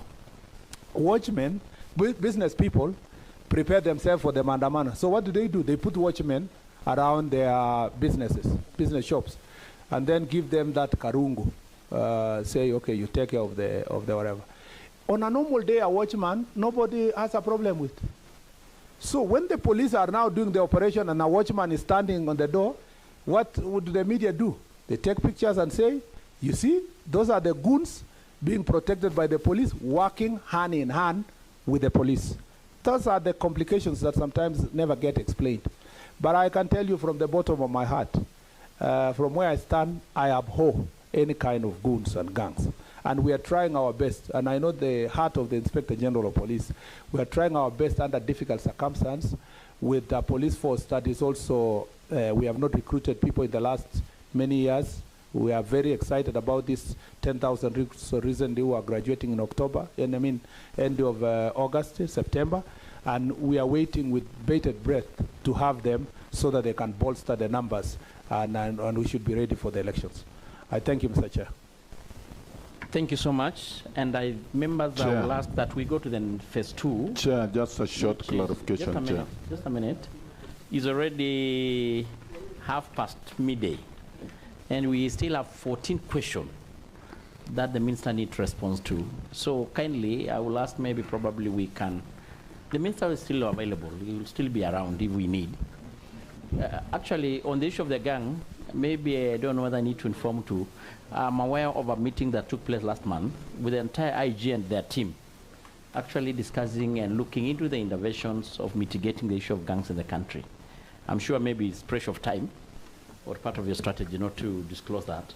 Chair, mine is not a statement, no a question. I know, I want to move to, I will ask you, Balosi, because of the members, I will tell you, because I know what is Kapondi, please. Chair, just a short clarification. I just wanted to ask Waziri, on the issue of Changara, do you have a formal response to what the Speaker asked you to? Not yet, Mr. Chairman, because of the complications that come. Because he had said we go and sort it and then report. We haven't reached that stage because of the processes we need to follow. But maybe because maybe we agree that I can give you an updated progress report in a month's time. That should help in the process through the Speaker.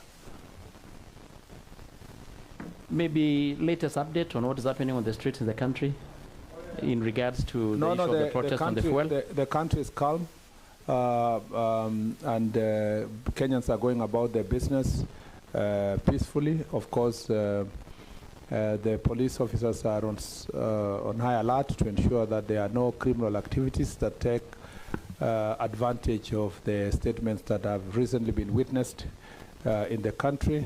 And should there be anything that is illegal, we have no issue with any legal demonstrations or picketing and so forth. Our focus is to ensure that law and order is observed, even as people exercise their constitutional rights across the country.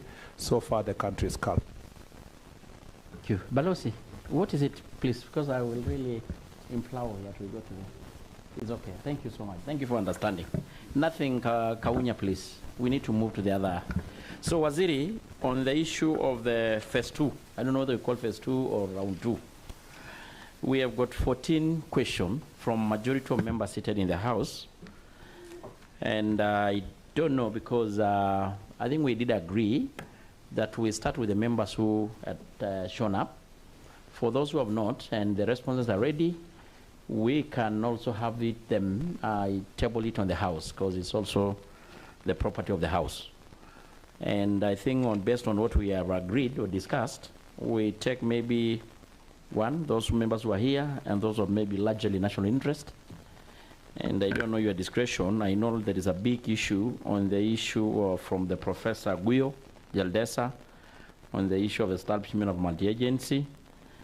Then, of course, there is also an issue on the regarding security in Samburu. I think there are so many in the House, plus their counterparts, the Meru. Then there is also the issue request for statement regarding the status into the murder of Miss Brigidi Njogi being sought by Honorable Machua Waithaka. And maybe those are to us. Then request for statement regarding abduction of residents. I think this was responded to on Garissa County. And of course, Mombasa Raha and Kakuta, the issue of the Kitengela. Okay, Nyenze, what was yours? Sorry? Motor vehicle, the very, it's a very simple one. If with your permission, Chair, to save time. I'm saying it's an easy one. It's a straightforward one. That's what I've said. Chairman, yes. With your permission, so that we save time, let me run through these questions without reading word by word, because already the statements have been submitted to the members. So I will emphasize the areas of greater concern, starting with the first, which was from statement, abduction of residents Uluho sub-county. Is that by Honorable Humi, I think? So I'll say, I don't want to reproduce the statement, but regarding the whereabouts of Mr. Mohamed Yaro, on 12 February 2026 at about 9:35 hours, Mr. Marian Aden reported that at Ulugo police station that her husband Mohamed Yaro has been missing since 6 February 2026. The matter was booked and a missing person signal was circulated to all police stations across the country. Investigation commenced immediately under inquiry number that of the DCI in Ulugo. However, on 7th March 2026, Mr. Ibrahim Kuso Hassan and Mr. Abdul Shakur Mohammed reported that the missing person had been found on 2nd March 2026 in Minjila area within Tana River County and had since been returned to his residence in Ulugo Township. Police officer verified his presence at his residence. Arrangements are underway to record his statement once he's medically stable. Mr. Mohamed is therefore not in the custody of any state agency. He is currently in his residence in Uluko. And instead of repeating the rest of the statements, I think that should settle that matter, that he is found, he is at his residence. Further statements will be now taken to determine why exactly he was found somewhere in Tana River. And I think the honourable member should concede that we should leave it there. The last part of it is safeguards in place to prevent abductions, arbitrary arrest, and forced disappearance. And I think that's an interest of more members, including Professor, because this is the statement now that captures the essence of dealing with this issue of abductions. I just want to say, Chair, in brief, that under this administration, there have been, where cases of abductions have been reported,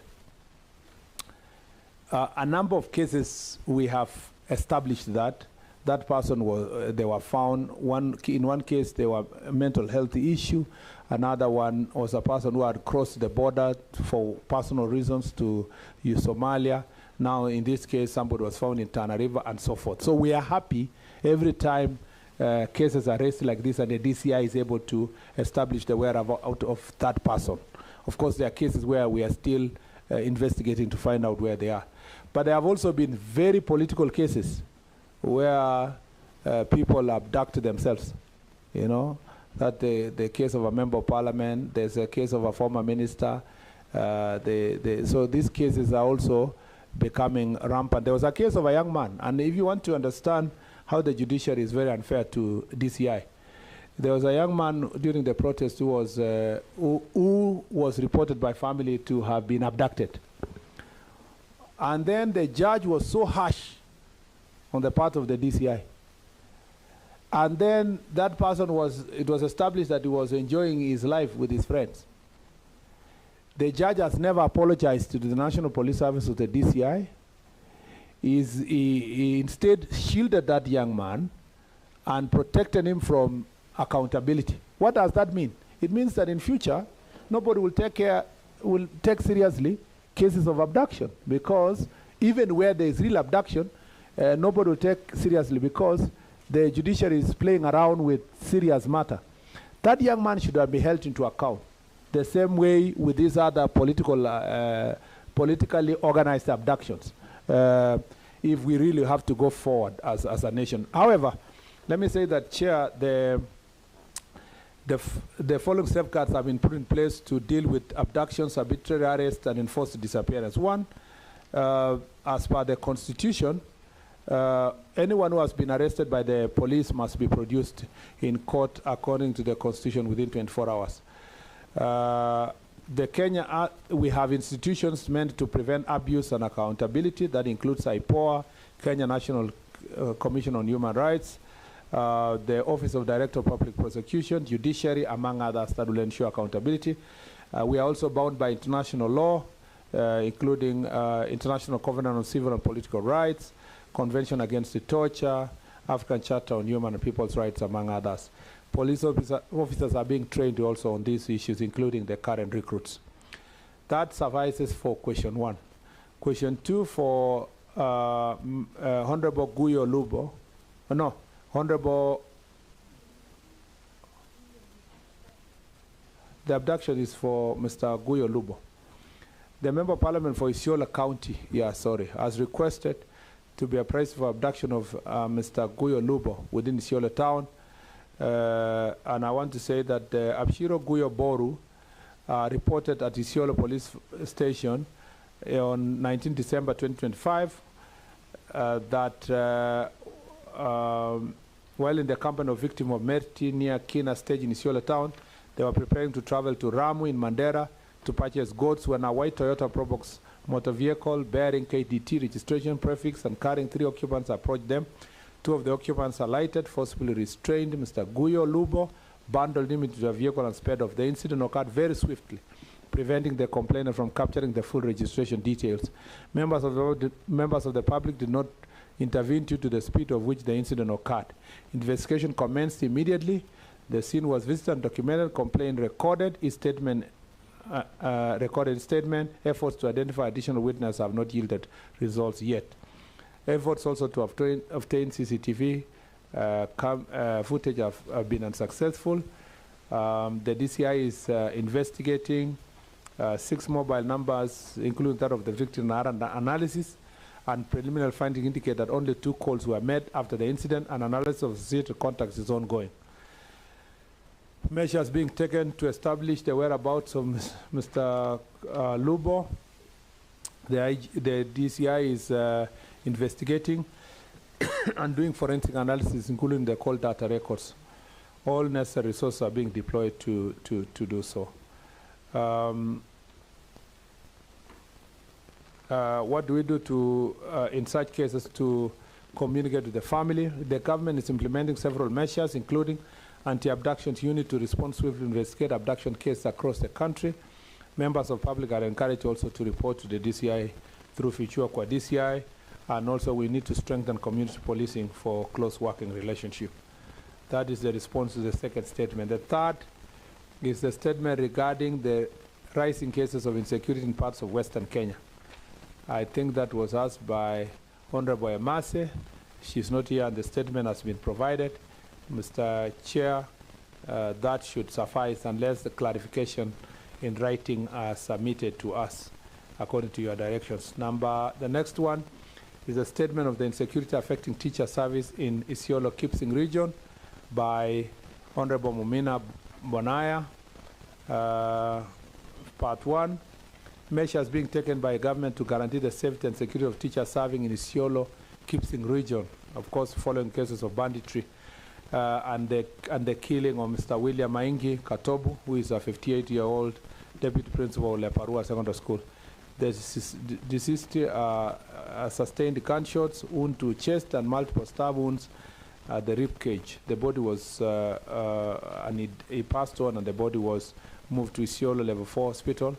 Investigation were commenced. This is a statement that came earlier, so around the time that the incident had just happened. Armed attackers, it was reported that armed attackers emerged from a thicket forest near there, and the deceased was shot. It's also important to note that on the same day there were other related security incidents, including an attack on police vehicle carrying a multi-agency patrol team, which regrettably resulted in the death of an NPR officer. The following measures therefore have been put in place. 1, both foot and mobile patrols have been enhanced along the Isiolo Kipsing corridor and surrounding areas as part of the general operations in the area. Multi-agency security operation under Operation Dumisha Amani are ongoing in the region. Security agencies have strengthened intelligence collection mechanism and improved coordination sharing among the security units, and regular security barazas are being conducted in the area. The status of investigation into the bandit attack targeting teachers. Honorable members, investigation into the murder of William is under active investigation. 4 witnesses have already recorded statement. Preliminary investigation indicated that the incident is linked to general banditry along the Isiolo Kipsing corridor, where armed criminals target motorists. However, no suspect has been arrested and no individual is yet to be conclusively linked to the offense.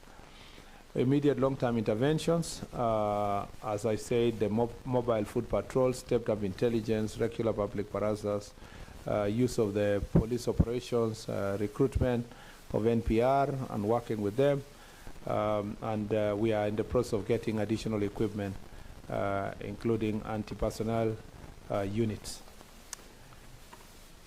Statement regarding security in Kwale County by criminal gangs. Fatuma Masito, I think she's not here, so the statement has been provided, Mr. Chair, and it suffices unless written clarification are sent back to us for further. Honorable Kakuta Mamai has requested to be informed on the status of investigation of the shooting incident that occurred at C&M Lounge in Kitengela. And I'll go straight to the point that the shooting incident was reported at Kitengela Police Station on 25th of January 2026 at approximately 3 a.m. under OB number indicated. An officer from the DCI Isinya promptly processed the scene and collected relevant exhibits.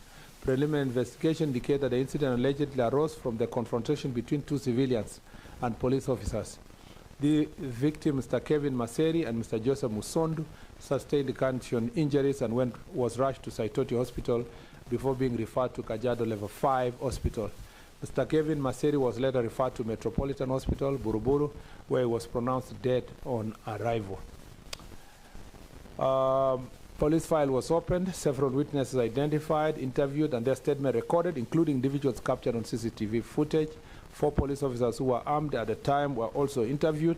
The officers surrendered their firearms and ammunition, which were forwarded together with spent cartridges recovered from the scene to the DCI National Forensic Laboratory for ballistic analysis. An autopsy conducted on the deceased to confirm the cause of death as gunshot injuries. Upon completion, the investigation officer recommended murder charges in relation to the death of Kevin Maseri and attempted murder charges in relation to the death of Kevin Maseri against the following suspects. One, I think the murder was not Kevin Maseri, it was the guy who was together, which is Joseph Casio, yeah. The document should reflect as such. Mr. Samuel Bett, Commissioner of Police, DCI Headquarters. Mr. Vincent Kipkorir, Commissioner of Police, the County Criminal Investigation, Narok County. Boniface Ngove Wambua, Chief Inspector, the Sub-County Criminal Investigation Officer, Mariakani Sub-County. Abdullahi Wako Elias Moha, Administration Police Constable, the escort to the Governor of Isiolo County. And Amos Yondu Ngumbi, a civilian firearm holder. The police file was forwarded to the office of the DPP for perusal and legal advice, where it's currently pending. Reasons for the delay in prosecution despite recommendation DCI, as I said, the processes are ongoing within the ODPP, and I'm sure the DPP, after finalizing an analysis, will take the relevant legal action. The following measures have been instituted to ensure impartiality and uphold public confidence.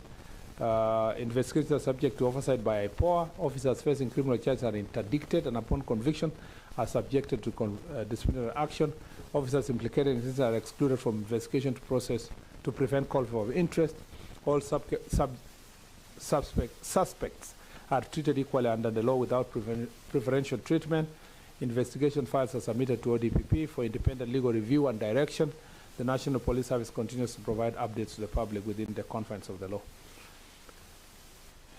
The rest should follow, I think, as is the statement. The next is statement regarding disappearance of Mr. Shukri Hassan. This is a statement by Mandera West MP. It's not here. Mr. Chair, I will take it that the statement be adopted unless there are written clarification. And then statement regarding circumstances surrounding the burial, multiple identified bodies at Kericho County Cemetery. Who came up with this statement? Beatrice Kemei, she's not here. And I have addressed also this matter, the DCI, myself, also to the general public, but the statement is here. And for public interest, 3 persons were charged in regard to this, and the rest of the processes are ongoing. So the statement be adopted unless Mrs. Kemei, Honorable Kemei, has specific clarification. Statement into the death of Ms. Bridget Njoki Wainaina in response to a question by Mashua Waitaka, who is here, member of Kiambu Town. I'll go straight to part 1 of the statement. Honorable members, at the outset, I wish to extend the Ministry's sincere condolences to the family of the late Bridget. We recognize the profound grief and the loss of life under such distressing circumstances, and I assure this committee that the Ministry is fully committed to ensuring transparent through an expeditious pursuit of justice. Transparent, thorough, and expeditious pursuit of justice. Honorable members, 7th July 2025, a report was filed at Ndumberi Police Station indicating that a juvenile, Ms. Bridget Njoki Wainaina, had sustained gunshot injury from a stray bullet while inside her family residence at Kari Goini in Ndumberi. She was immediately rushed to St. Bridget Hospital, Kiambu, where she succumbed to her injuries while undergoing treatment. Upon receiving the report, Officers from Dumberi Police Station proceeded to the hospital where they confirmed the minor was sustained a gunshot wound to the head. The scene was processed and documented. The body was moved to the mortuary pending an autopsy. The DCI Kiambu is to open the inquiry file, commence investigation. Subsequently, IPOA assumed jurisdiction over the case. On July 2025, 9th, a post-mortem examination was conducted at St. Teresa Hospital, Tindikwa. The procedure was witnessed by representatives from the family, police officers, IPOA, and the Kenya National Human Rights Commission, Kenya National Commission on Human Rights, and Vocal Africa. The cause of death was confirmed as traumatic brain injury due to penetration of gunshot wound, and the recovered bullet head was handed over to IPOA as an exhibit. IPOA took over the investigations provided with all the relevant documentation and evidentiary exhibits. The investigation is currently ongoing. The steps being taken to expedite conclusion of for the crime scene investigation team has already completed the necessary processing and document of the scene. Following this, family was granted full clearance to access the premises and restore their home to a habitable condition. Measures put in place by Ministry to strengthen firearm regulation. There is a robust licensing and vetting framework. We have a forensic and technical oversight processes. There's internal national police service controls, which includes centralized firearm register, strict operational issuance, regular armory inspection, disciplinary accountability. Plans put in place by service to provide support to the Wainaina family. While the ministry does not have a statutory mandate or dedicated scheme to directly offer compensation for victims of crime, we fully respect the right of the aggrieved. We encourage the next of kin to seek legal redress through the court of law as provided for under Constitution. But the ministry remains available to facilitate judicial process by ensuring all investigation findings are accessible. Investigative findings are accessible for the interest of justice. There is also an ongoing process for compensation of victims of violence with Kenya National Commission on Human Rights. I think that will help in the process also in this situation. Statement regarding security in Kandui by John Makali, whom I'm not seeing Honorable Makali here, so the statement be adopted as it is. The statement regarding encroachment and attempted establishment of multi-agent security installation within Marsabit County. That is by Honorable Professor Jaldesa. I'll go straight to the answer. A report on the basis under which Wajir County Security Team undertook actions that appear to alter disregard the established administrative boundary. The multi-agency installations located in Tito sublocation, Lokolei South location, Basir Division, in Elders sub-county, Elders constituent Wajir County. Residents of the area are voters in the polling station that is provided for here. Yes, Prof? Chair. Yes, Prof? What is it? I'm getting disturbed because the opening statement by the minister is misleading. And if that was so, I had no business asking that question. Okay, thank you. Then we can skip that question. No, you can't skip. Okay. We can't skip. But when your office is fed with false information by the people who are being accused, and now they make you... Can we go through the question first? The answer. No, but the opening statement... Chairman, with your indulgence, Professor, let the minister go through his response, and then you are going to ask the question. I have no interest on this question, so I'll read it as provided. Maybe for clarity, members, because of pressure of time, what we decided, we let the minister go through all the questions, considering even majority of members are not here. Yeah. Then now we take the remaining few minutes, members who probably not satisfied, who want to have a follow-up, engage the minister. So yes. I am saying that that one, yes, in Basir ward of Wajir County. The area has been identified as a major conduit for arms, narcotics, and human trafficking, as well as a staging area for OLF.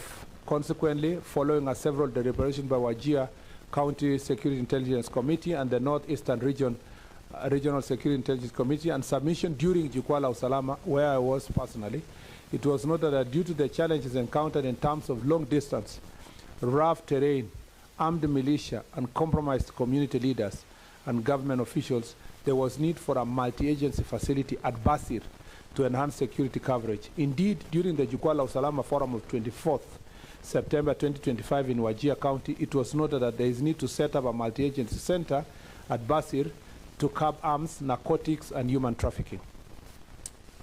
Wajir County Security Intelligence Committee deliberated on setting up the multi-agency center at Basir, and various minutes have been provided there. The CSI instructed the elders Security Committee to identify a suitable site for construction of multi-agency facility. The elders committee documented the site initially identified as Malka T2, about 4 kilometers from Wajir Marsabit boundary, drew opposition from the residents of Marsabit, who alleged that the area was within Marsabit County.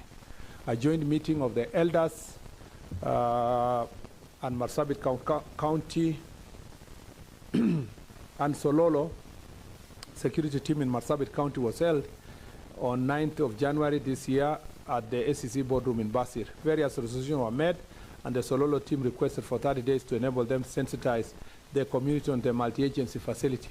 However, no feedback was received from the Sololo team. On the Wajir County security team, hence instructed the elders security team, sub-county security team, to identify an alternative site which is not contested. They identify another site at Malkatito, about 11 kilometers from Wajir Marsabit border. The County Security Intelligence Committee approached the elders CDF to construction of multi-agency facility, which was approved. Subsequently, the County Security team visited Basir on Saturday, 4th April, held a public barasa and launched the construction of the multi-agency facility. During the barasa, elements of resistance emerged, fueled by trafficking syndicates alleging that the area is so identified to the that the area is identified for the construction facility is in Marsabit County. The source of funding for the proposed multi-agency security project, let me just say this, Chair, because I've been handling this issue including today, okay, including yesterday.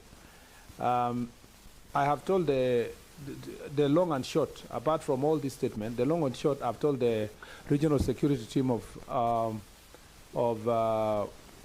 Northeastern and the regional security team of Upper East, of Eastern, to halt the construction for now and do more barazas. Ordinarily, a multi-agency security issue, it doesn't, okay, for us, it doesn't matter which constituency it is or which county. Doesn't matter. I think the point of contention is that elders CDF is building it. I would be very happy if we can stop elder CDF and the Sololo one build, because it doesn't matter for us. The problem is that there's a challenge in that corridor of OLF, of trafficking, and all those kind of issues. So I've told the security team to stop the construction for now, go to the site again, do the consultation they do have. If it falls within Marsabit and the area identified is still relevant for security team, then the Marsabit site should help us construct the CDF. Or to avoid even all this issue, maybe Moyale MP should give half of the money, or we give you also something, give you something else to build there. Because, you know, Mr. Chair, we are struggling here trying to persuade members of parliament, national government to build security installations, whereas there are two constituencies fighting over how to construct the security, whatever. I will assure you that we will manage the security installation. It's not be managed by local community, and it doesn't matter whether it's in Moyale or it is in Elders constituency. Let me proceed so that all the responses will be raised with the others. Statement regarding encouragement and attempted establishment of multi-agency security installation, and I've already, that was the statement, right? The one for elders. Then the next is a statement on insecurity in Samburu. You go to Samburu. Yeah. I know Marsabit is heavily represented here. I know them. Samburu as well, Mr. J, because I'm looking at the time. Yes. We will go to 2 o'clock if I don't summarize all of them so that everybody's given a, yeah. But I'm asking the Marsabit team, hold your horses. Okay. I know, even I personally took personal initiative to even engage Kenan. Yeah. And I know the contention where it is. Yeah. So just hold your horses. Let's address the Samburu. Then you're not many. Yeah. And the Meru team is heavily in the house as well. I'm seeing even Dikiri is there. So just rush through. Although we don't have Meru statement. No, that conflict, Meru and Samburu. No, Samburu one came on its own earlier. You will get to know. Okay. I don't know. Okay, let me read this. That circumstances surrounding. This is a statement from County Member of Parliament, Honorable Paul Lenguris, and I'll go straight to the answers. The circumstances surrounding the attack in Lorian Village, Samburu County, which led to the murder of Mr. Anthony Lenaper, including the reasons for the failure of police for stall attack. Honorable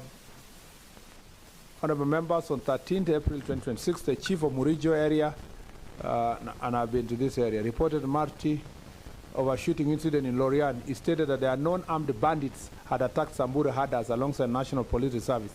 The raiders had engaged Samburu herders in a fierce shootout and made away to approximately 500 sheep and goats belonging to several families. Regrettably, one Samburu herder, Mr. Anthony Lenaper, sustained fatal gunshot injuries. The scene was secured and processed, and body was moved to Samburu County Referral Hospital.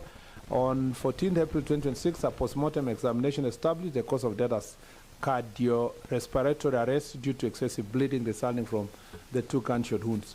Investigation into the incident commenced immediately, and the DCI Samburu North opened an inquiry file. The matter remains under active investigations. Measures being taken to apprehend the perpetrators. Following the attack, police officer and NPR personnel immediately pursued the attackers, leading to the successful recovery of 150 sheep and goats. Additionally, multi-agent security team have intensified collaboration with local communities and community elders to generate actionable intelligence. These efforts are aimed at identifying and apprehending suspects, as well as facilitating the recovery of remaining stolen livestock. Operations in the affected and surrounding area ongoing. The ministry has undertaken the following immediate interventions: intelligent catering, mobile, Nini, Barasas, the standard issues that I've read earlier. The long-term strategy in place to curb recurring banditry, cattle rustling. We are working on getting additional police officers in that area as soon as the recruited and officers being trained is done. The ministry is planning to recruit and train additional NPR to complement the regular police. We are in the process of acquiring additional anti-armored personnel carriers to help also in accessing that area. And there are efforts to improve the security roads for accessibility. So, Chair, I think that is the Mombasa Raha, the roadblocks. I think it should be there. Roadblocks to where? To Lamu or to Mombasa? Chair. The gazettement of the Sergeant at Arm was helping me on something. Chair, please. Okay. That's all on. Yeah, there was sorting that the Sergeant at Arm was doing on some of them that came later. Now, Honorable Abubakar Talib, has asked a question on the mounting roadblocks across the country. The Honorable Member requested this information, and I want to put this way. Honorable Chair, there are currently no gazetted permanent roadblocks in the country. However, police commanders are authorized to mount roadblocks based on prevailing security needs and operational requirements. The National Police Service have identified specific locations along public roads and major highways where roadblocks may be mounted when necessary as follows. So for Mombasa, you see Busia, Garissa, Wajir, Mandera, all those places.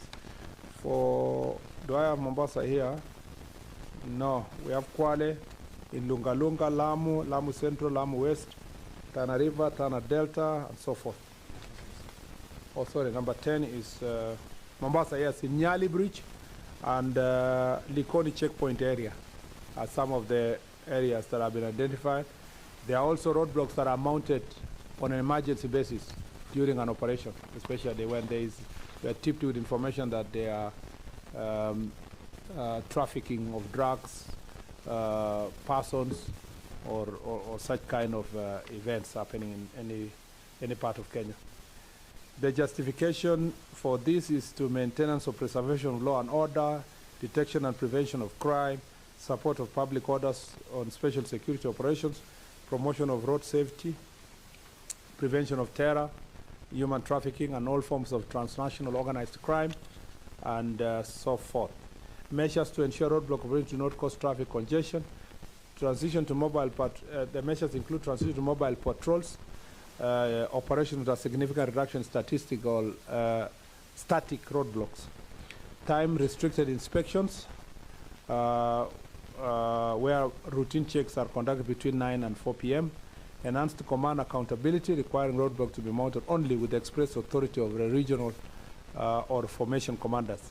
Increased use of technology, including electronic surveillance, speed cameras, and automated enforcement mechanisms to reduce reliance on physical roadblocks. That one suffices. I don't think there's any other question. Yeah. Which actually straightforward one from Kitui West constituency, which on the issue were they supplied to us?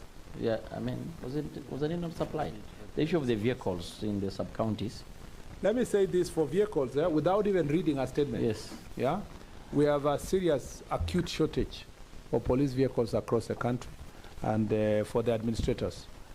It is contributed by the leasing vehicle program as is now over 10 years. There is also expansion of police stations and administrative units and so forth, putting more pressure on the National Police Service in terms of vehicles. For far too long now, there have been a procurement process under the Treasury to see if we can supplement by purchasing 3,000 to 5,000 EV vehicles. We are still on it. Hopefully we can crack this issue. It is becoming a very huge impediment on security operation across the country. And we had given ourselves a deadline of last year, but it never materialized because of financial issues, and the initial procurement process became very expensive to finance. Now we are attempting a new model with our objective of getting vehicles within the next 6 months, hopefully. We're trying our best to do so. So apart from Kitui and Kitui West, right? Your constituency, Kitui West, even if I haven't seen the answers there, I must tell you that it's not your constituency alone. The problem is widely, and the IG is reminding me here that 50% of the police stations have no vehicles in the country. 50% is a huge number, and we have had to do with sharing of vehicles among the agencies which are there. Sometimes the OCS has to share with the county police commander or and so forth for the time being. So it is a matter that is on my desk every day, and we are doing everything to make sure that we bridge the gap. Once we do so, it will actually reduce incidents of crime and patrols will improve. Minister, because I know some members may not have been satisfied and they will need a follow-up. I have not seen the Meru question though. Yeah, maybe just for record purposes, it may not have been ready because it took it to the table office this morning. Yes, then after learning that you are appearing, I'm helping you. Yes. He brought up the question. Maybe we can able to have it passed to him. Yes. And probably in the course of the week or whenever it is ready, it's brought to the floor. Yeah, but I can read it for record. I know you want your people to. It was a question regarding Meru Central. This is Igembe Central.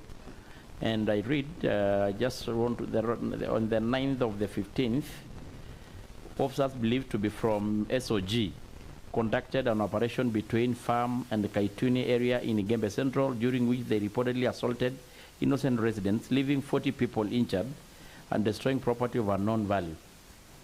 That is about what you did say. It is further reported that more than 10 victims have recorded statement in various police stations.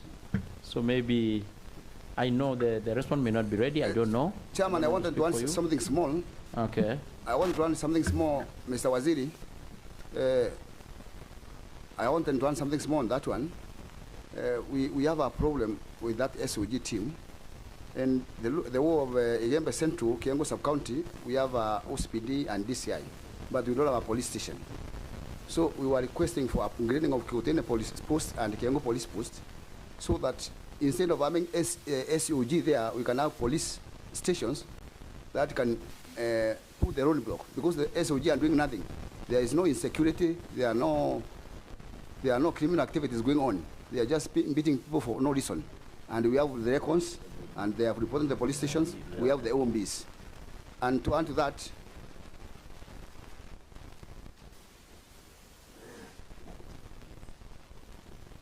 so I was saying they just invaded people and beat them without any reason. There were no mandamano, there were no picketing, there was nothing. I don't know the cause and the reason. I even talked to the OSPD and then DCI. They are also confused. They don't know why they did that. It's a serious case. Then I also wanted, I don't know, only to claim, to complain. I also wanted to report to you that rustling cases have gone down since the operation started in Igembe. Congratulations for that. Let the operation continue and we'll have peace. But that one for the two police stations, kindly order for the upgrading so that the security can be improved. And we need the compensation for all those who are injured at the problem. Okay, I'll just say, I think for that one, straight one is that we need to get a statement so that we can do a comprehensive response. Number two, we cannot say for certain now that this officer were from SOG. It can only be alleged, because I don't know if you have the power to identify which SOG. Yeah. Number three, more importantly, we are very happy because it is the same SOG that are helping us to achieve your last statement, which is that we trying to deal with the cattle rustling issue. So it's a unit of police officers working multi-agency that have given us great success, and we believe this is just the beginning. In terms of the operation, we think that in the next few months we will achieve even greater success if we continue working together to liberate that area of Meru, Isiolo, all the way to Samburu and Laikipia North. Yes, the Kiango Sub-County has no problem with rustling. So okay. They are not necessary. Chairman. Okay. Chairman. Chair.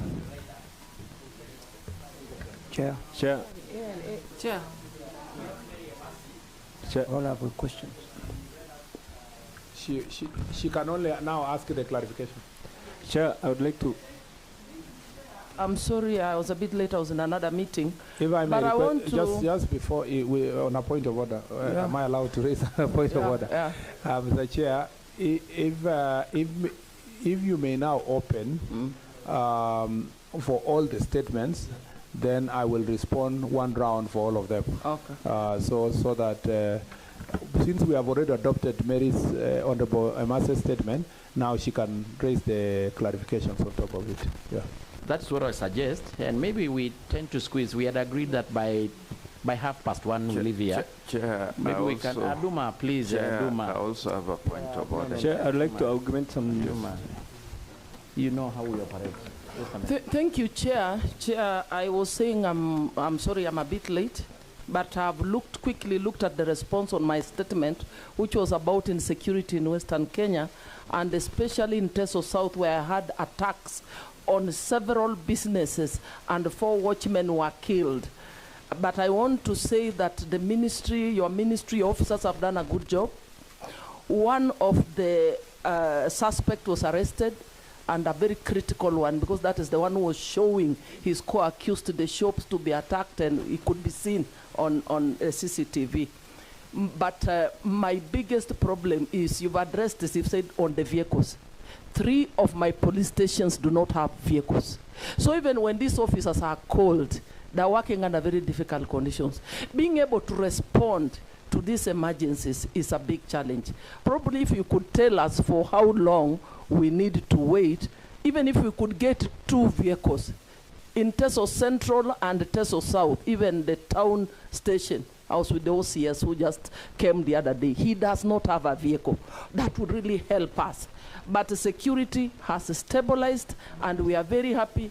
All the people want to see is that all the three who attacked shops and killed innocent watchmen in Teso South, that all of them are arrested. But I just wanted to say you have done a good job, and the people are happy. At least something is being done about the attacks on the people of Teso South. Thank you. Because of pressure of time, Waziri, I would suggest like this.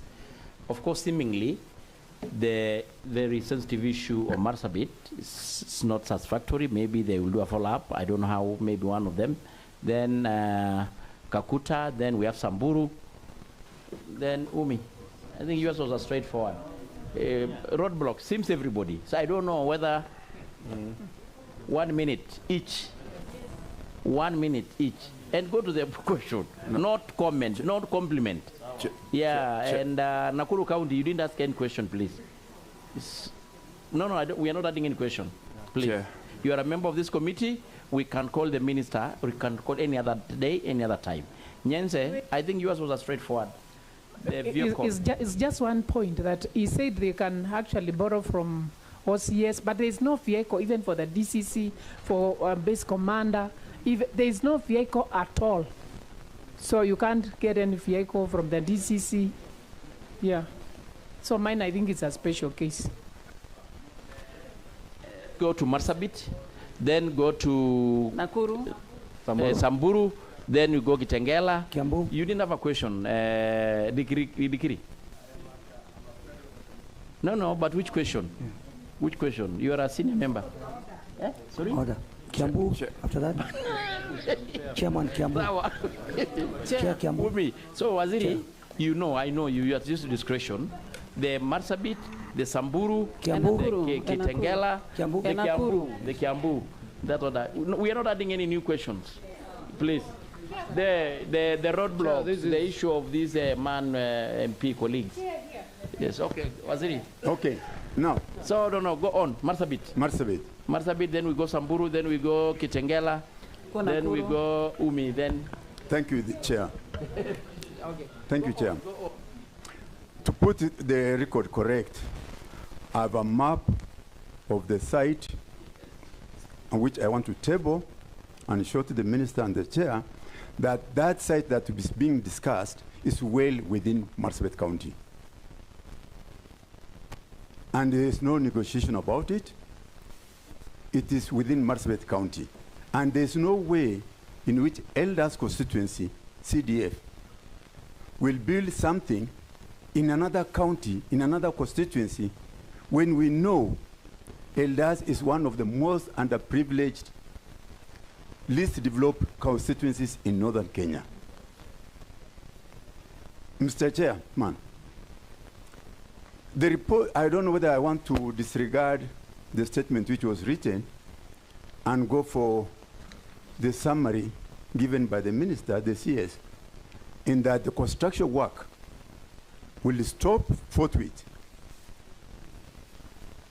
and that we shall be able to negotiate with the minister as to whether, as the Marsabit County team, will be able to do that work, and we shall decide to do it in a place where we think it's appropriate.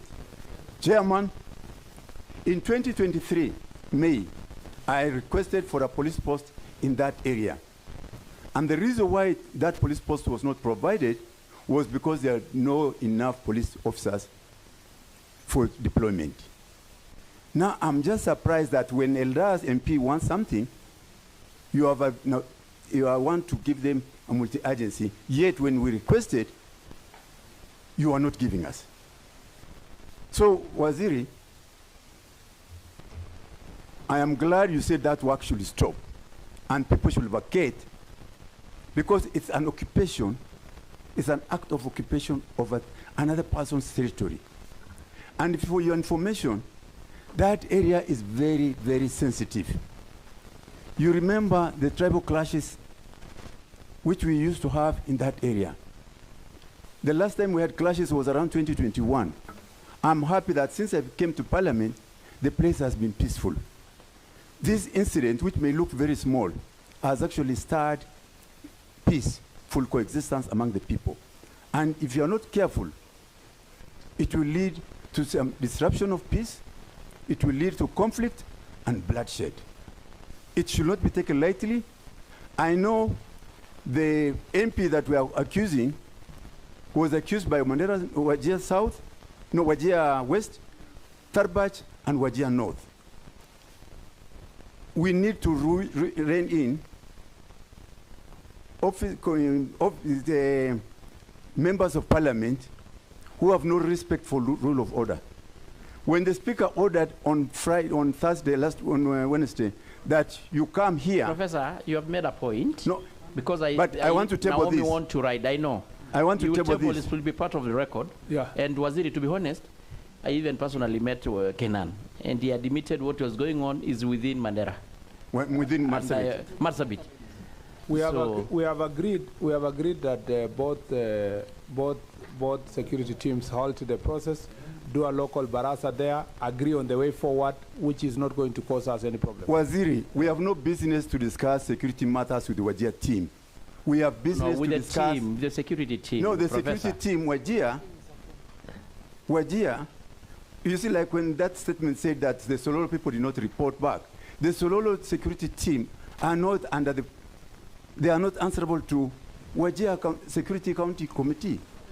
I think the minister is within his power to know how the security matters are managed. So Naomi, 1 minute. Unlike county government, all national security teams are only answerable to one center. So I understand the struggle to combine both security issues and boundary issues, and because it is we are using CDF to build. Point of order. But let us agree from the barazas, we will now have an amicable direction on this issue. Okay, let's have Naomi to write on. 1 minute. Thank you. Just 1 minute. Thank you very much, Chair. Get out, please. Thank you very much, Chair, for allowing me to write on this. Waziri, I want to say thank you for your response. I have gone through the report, but I don't want to refer to this because it is misleading. Your final statement is what is comforting us. You have said that the work should stop, we should consult, and Moyale constituency should take responsibility. We will agree on that, but make sure that that work stops and construction will be done by Marsabit County. That is all the request we have. If that is done, then we will be at peace. But again, the issue of MPs encroaching and making their points right, I think that should not be accepted. Thank you. So you want to ride? You know this is very sensitive. This is a maybe mine, Waziri, is really going to be short. The first one, Basiri is in Moyale constituency on its own. And because of the relationship between the communities, the community in Moyale, they have never raised that issue. And it is likely to crop up if the trend of expansion is going to continue. But for me and those of us from Marsabit, a multi-agency security camp should not be constructed by a CDF because of its nature. It has many reasons. I'm a security person, and I don't really want to talk about it. If it is a police station or a police post, that is well and good. Now, second and finally, Honorable Kenan cannot purport to represent security. He is just any one of us. He's a legislator.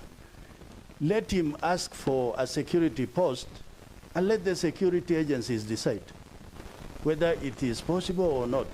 But for him to tell his person at the ground, there is a clip that is running around of a contractor saying, this is an order from above and nobody can stop it. It cannot happen in Kenya, really. So for that reason, I want to join my colleagues without really appearing that we are in fight with brothers and sisters from Wajir. Let this thing stop.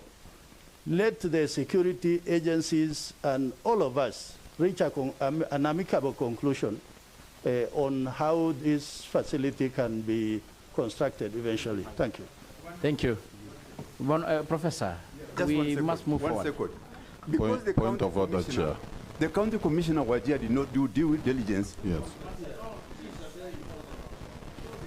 If it is... The county commissioner Wajir, when he came and did the groundbreaking ceremony in Marsabit County, did not do due diligence. He should be punished. The county commissioner should be punished for interfering with other counties outside his jurisdiction. It cannot be taken lightly. This is also conflict. As the security team leader, he should not have done that. He should have done due diligence to make sure. You made your point, that Professor. Thank you so much. No, Minister, anything, or we go to Samburu? No, yes. just to say Samburu. that, you know, two things. One, security remains a national function. So without looking at the boundaries, the only point of contention here is because it was being built by elders CDF. Had we on our own established security, a multi-agent security camp there, it would never have mattered whether it is in Moyale or is in Wajir. So it's a combination of both the security needs of that area and a boundary dispute. And this is not the only place. There are many places, Kitui and Tana River, you know, Kwale. The other day, the MP of Kinango, Konzirai, had an issue with Taita Taveta, like that. So this is not unique to Basir alone. This has been the challenge in various parts of the country. The only difficulty here is that, like for example, the Kitui and Tana River one is also police stations. And about 8 police stations built by county government of Kitui, you know. And then the neighboring county is contesting and causing problems within those police stations. So it's not unique to that place. The thing is, the best thing is to look at a separation of boundary and county, because even us moving does not answer the question of boundary. That we will leave it to another process. And this whole conundrum is captured in our Jukwaa la Usalama report across the country. That's why I called Mr. Otieno and Mr. Rotich, the RCs, to come together, go to Basir, halt the construction, find ways of consulting with local community, and see how best we are going to achieve the greater security good, because that has become a major route for human trafficking, drugs, and contrabands. And we still have to deal with that problem, and it was really pronounced during our Jukwaa forums in Wajir and Marsabit as well. We have agreed on that. Yeah. Yes. It was not satisfactory. Thank you, Chair. Yes. And thank you, CS, for this wonderful, providing this report. On the issue of Kitengela shooting, Bona CS, I'm not quite satisfied with the report, having that the completed investigation file has been in the ODPP for more than 2 months, and yet no action has been taken in regarding the persons who committed this crime.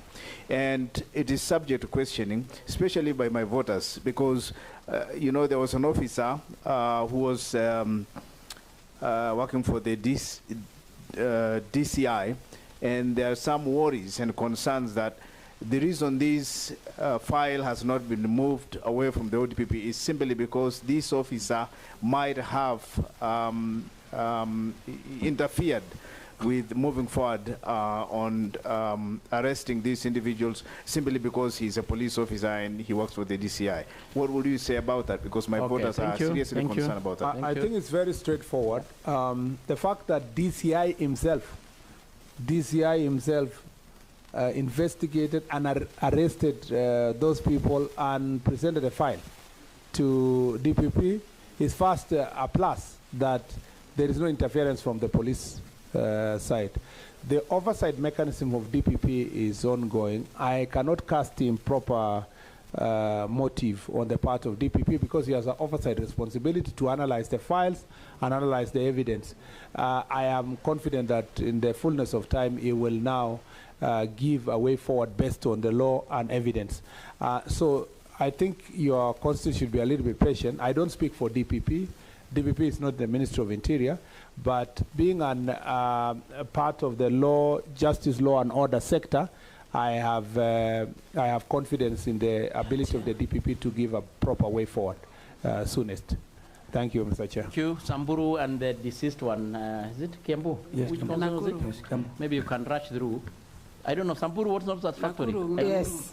Thank you, Chair and Waziri. Thank you for the response, though the response is not satisfactory and also not factual.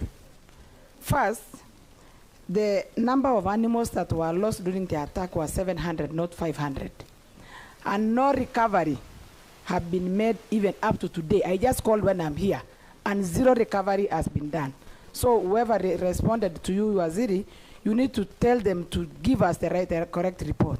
And please put some effort. I'm seeing the ministry recovering animals from other counties through cattle wrestling. But I don't know what happens, because any animal that is lost from Samburu to another county, none of it can see its way back. So kindly, we need to help those people recover the animals, because their families have been left in very desperate position.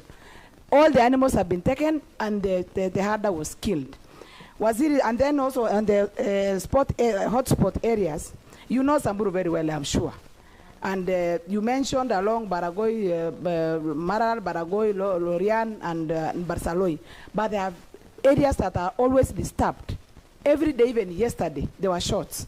Logorate, Longewan, Losuk, Pora, Poro, you know those areas. Good. People Pauline. are not in peace because Pauline, of the disturbance. You made your Very point. important one, Mr. So Waziri. that you give your colleague 1 minute. Yes, I will give him. Yes, yes. Mr. Waziri, there's an operation going on in Elgeyo Marakwet and Baringo. But the information, I don't know whether you have this information. Many bandits from these areas have migrated to come to Malaso. I'm told there are over 1,000 men with guns who have migrated to come and hide in Malaso. And those are the people who are now coming up to disturb the whole belt. So kindly take up that. I hear Marsabit complaining of the SOG. Please take them to Malaso, because I'm sure they will Your block colleague, those 1 minute, bandits right? there. What is, I'll ask my colleague to add. Just Thank 1 you. minute, please. Yeah, thank you, Chair.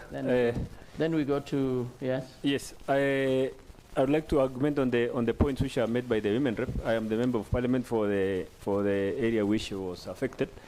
I would like to also state that there were actually no recoveries, and in fact there was another incident of theft at Marti where over 100 calves were stolen. It was not part of the question, but I expect that you have that information.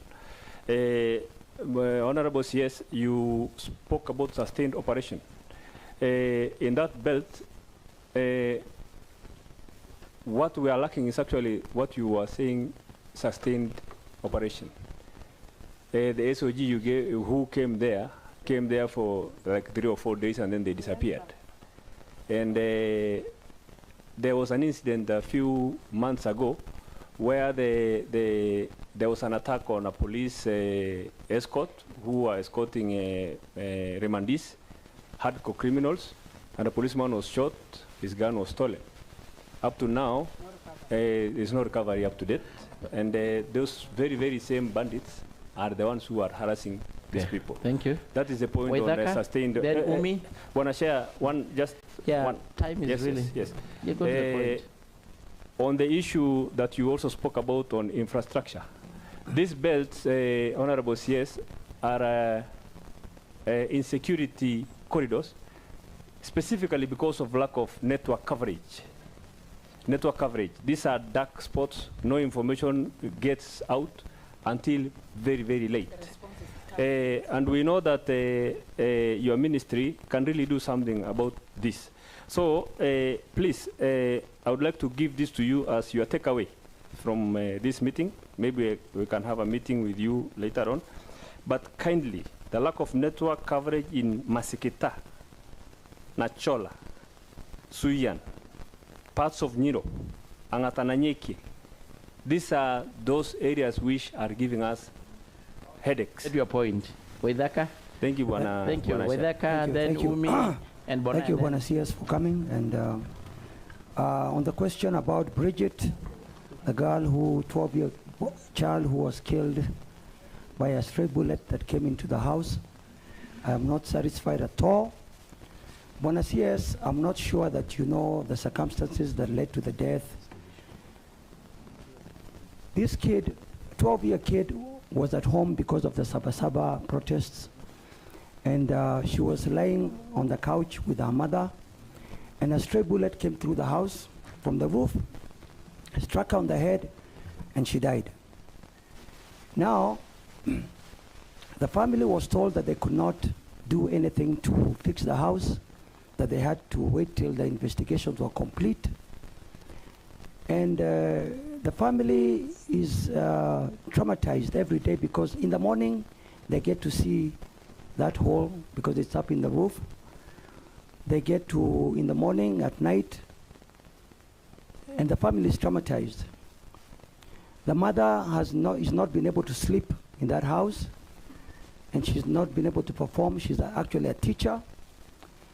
The husband has developed high blood pressure. And when I see us, I'm asking for a human face in this situation.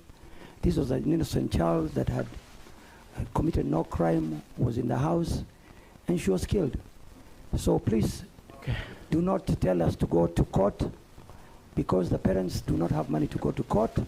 It's an extra expense. When you tell us to go to the human rights compensation, that takes 8 years. So please, Bwana CS, I know there is in the budget you had a compensation budget for victims of wrongful death. So we're asking to fast track the compensation for this family. Although we know that no amount of money can compensate for a human life, but we ask that please, Bwana CS, let's have justice for Bridget. Thank you, Bwana CS. Umi, please 1 minute. Bonaya, then Waziri, you take them. Thank you, Chair. You are not satisfied also? Thank you, Okay, Chair. Umi and Bonaya. Thank you, Chair. Kiri, maybe you add the Kiri, the Meru issue.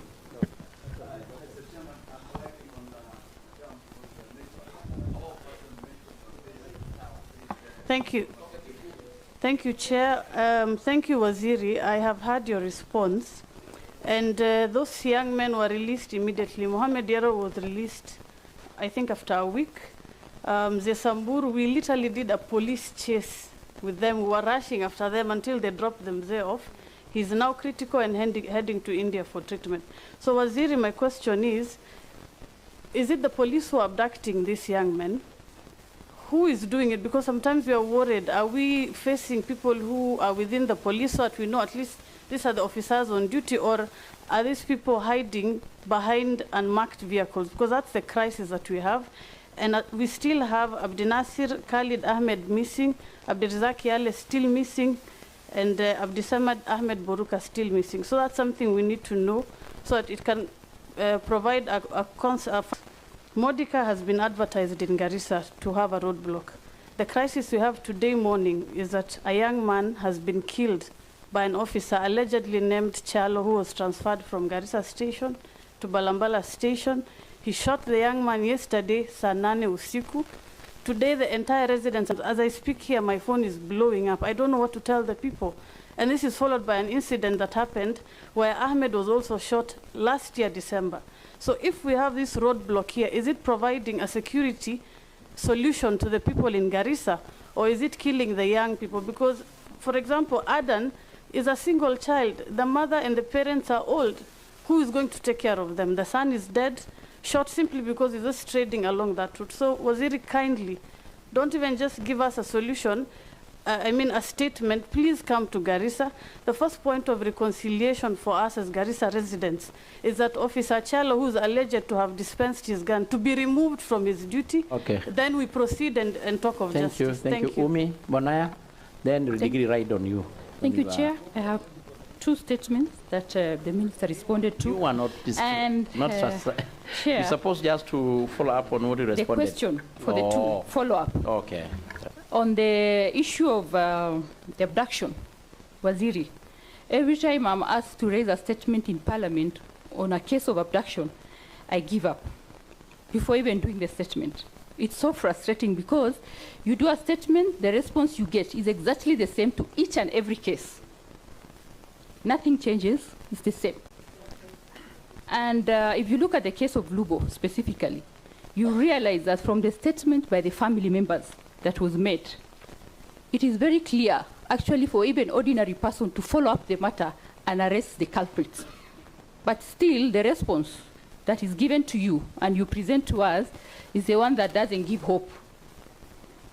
So can we have some, can you serve us some hope where we have cases of abduction? And for my county, I don't know why we have so many cases. From the time I came to this house, I've raised over 20 statements of abduction. And there's no single statement that I've gone back to the people and told them this has been resolved. And the person is safely home. There's none. So what are we doing here? The other issue on the teachers serving in the Isiolo Kipsing area and the matter of insecurity where a teacher was killed along that road. Waziri, any attack on teachers in our area, in arid areas, is costly. Do you know why it is costly? Because the moment one teacher is killed, the rest will move. And the learners are left with no teachers. That is why we can't afford to entertain attack on teachers in this region. So what I'm asking is, because it is a long Kipsing road, and I don't know whether you are aware, we don't have a single police station in Kipsing location. Would you kindly do us one in Kipsing, a police station that can attend to such matters in those areas urgently? And I think I will give opportunity to my neighbor here on the same. Thank you, Mr. Chairman. The Kuruten teacher is to work in Bullet, Ruparua Secondary School, is from my constituency. So I feel the pain of loss of a teacher. We have coexistence with Isiolo for a long time. But this issue of battery attack, it is following a sequence and is following an area. My Gilbert question is this, Mr. I hope the chairman is listening, is this: the governor of Samburu, in a public balasa, issued a statement supporting the banditry activities. I'm so happy today the two members of parliament from Samburu are condemning the banditry attacks, but ironically, they are not condemning their governor, who went on publicly to say that bandits can continue terrorizing people internally and externally. Chairman. So, Mr. Speaker. Point of order, Mr. Speaker. Point of order. Chairman. Mr. Speaker, Mr. Chairman. Point of order, Mr. Speaker. I am on a point of order, please. The governor of Samburu is not before the committee. Please ask the minister on the issue of insecurity about Meru, Isiolo, or whether it is emanating from Samburu. That is why he is here. Mr. Speaker, I stand guided, but the fact remains that the governor issued the statement, and it is one of the statements that is encouraging voluntary attacks. Point of order, Mr. Chairman. I raised my case. Point I of order, my point of order. Still taken. insisting on mentioning the governor 1 minute, who is not in this in this room. Chairman, it has become too much because even in the floor of the House, these members, instead of addressing the issue of insecurity, which is affecting the whole of this country, it's not only Samburu. There are bandits in Meru. There are bandits in Isiolo. There are bandits in all over the country. It's not only Samburu. Even the governor of Samburu did not say that it's encouraging banditry. It is not every Samburu that's a bandit. But we are running for the bandits. The government can go and arrest the bandits, but you cannot condemn the whole community. We are not bandits. No, you've made your point. Chairman. Thank you. Please, I don't want us to extend from there. The minister is here. So that Mr. Chairman, I did not say Samburu. The transporter. No, please. I only said the governor. Sir, drop it at that. Our Mushimo, The roadblocks. Yeah, thank you very much. And just to the point. Yeah, I think you should give me time. I've been here for the last 3.5 hours. It's the first guy to come to the House. And I think I deserve to be heard. Waziri, thank you. My question is Section 69A, Act Cap 403, says that it's the Inspector General of Police who has the powers to gazette all these roadblocks. You've mentioned that the regional commanders, the county commanders have the powers now to do that. That's the reason now we are having roadblocks all over. From Mombasa, you'll have about 12 of them. And that is why I'm picking a reason of an example of Mombasa or Nairobi, Garissa, where these ungazetted roadblocks are all over the place. I would kindly ask you, when you have time, I'll take you in my car, or you take your car, we go visit these areas, and you'll see it for your own eyes. So I'm kindly requesting you to tell the Inspector General to withdraw these ungazetted roadblocks. Thank you. I think the IG, and that's the basis of the response, that gazetted roadblocks, yes, as per the law. Yes. But also beside that, the security teams have the powers to put roadblocks for emergency security operations, for traffic issues. It cannot wait for IG. For example, a roadblock can be mounted outside this door. If we know that there is outside this road here, if we know that there's a goon in this building who wants to escape using a car. No, I'm just saying that roadblocks are not... These are mounted roadblocks on a daily basis. That's what I'm saying. That doesn't matter that there's a goon or not. Yeah. But on the highways, it's on a daily basis, day and night. No, what we don't want, what you are speaking about is the static, permanent roadblock that is in a particular position without the gazettement of the IG. And we are saying, and I agree with you, that the IG should then review where really we need gazetted roadblocks, and then the rest will just be emergency in case of operations and so forth. And I agree with you on that one. That's where I was coming to. On the question of, I agree also that the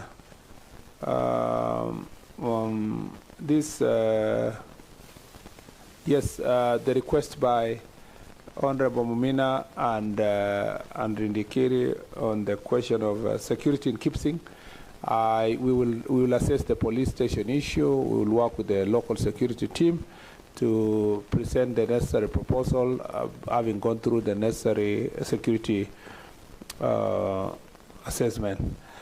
On the statements of abductions, and we cannot really say someone has been abducted. Yeah, you cannot for sure say he has been abducted. You can only say they're missing. And the files of missing persons across the country are many. And eventually, you know, have you had a case of a man who re-emerged after 45 years? On a serious note, there are people who are missing, but not necessarily because of abduction, or there are some people who are missing because they just have mental health challenges, like the cases that I submitted in Parliament the other day of a man who used to work with Huduma Center, and he was an Angao officer. Finally, he was found alive because he had challenges of mental health. There are cases also of self-abduction, as I said earlier, where all these investigations have been done and find real abductions. And I was in Isiolo when some family, confronted me about their missing, maybe it's in the same case, about their missing next of kin. Family member. So I sympathize with real cases of people who have been abducted, and it's our responsibility, as written in the statement, that we need to upscale our operations to ensure that we protect citizens from genuine abductions by criminals. On the question of Honorable Ndikiri, maybe he would have framed this question that, that we just leaders, either from Meru, Samburu, Isiolo, or whatever, we must, all of us, support security operations and avoid any incitements that may become a block The rest is left to the police to do investigations as to who does what.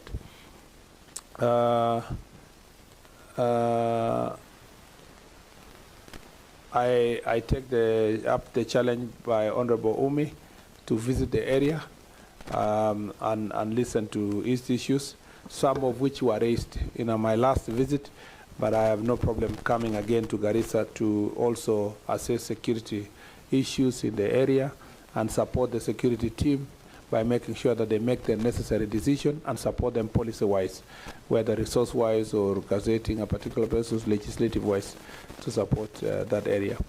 On the question of the little girl of Kiambu Town, Honorable Mashua, I think it's important for you to know that what it means when we say IPOA is investigating is so that it removes the police, the IG, and the DCI here from that investigation, because police were suspected to have caused the death of that little girl, which is very regrettable, as I have indicated in my statement. So I think IPOA is struggling also with a number of investigations because of budgetary allocation. Parliament should look at ways of ensuring that IPOA is given better budgetary allocation so that they can complete these cases expeditiously. On the question of compensation, I told you, unless someone goes to court for compensation, and we have those cases of compensation being brought to us, there is no policy framework for compensation. However, you remember under the broad-based arrangement, there was a 10-point agenda where compensation was one of them. And as a result of that agenda, 2 billion shillings was set aside in the supplementary budget and submitted to the Kenya National Commission, Kenya National Commission on Human Rights. That's what I was trying to tell you, that now that is the body that's going to carry out the 2 billion compensation for victims of violence, protests, and so forth. And we believe that that should happen in the shortest time. I'm sure His Excellency the President will be giving directions to the nation as to the extent of the work that has been done by Kenya National Human Rights Commission. I'm aware of what's going on, and the budget has been provided using the supplementary. So we should, baby Bridget should be families, that family should be part of those who are going to benefit from the compensation. On the issue of vehicles, for Honorable Nyense and Honorable Emase, we agreed that vehicles is a challenge, but even then I've told the IG, I was whispering to the IG here, that he may have to do also some rationalization so that at least every corner gets at least one, even that to be shared among the security teams as we continue with the procurement process.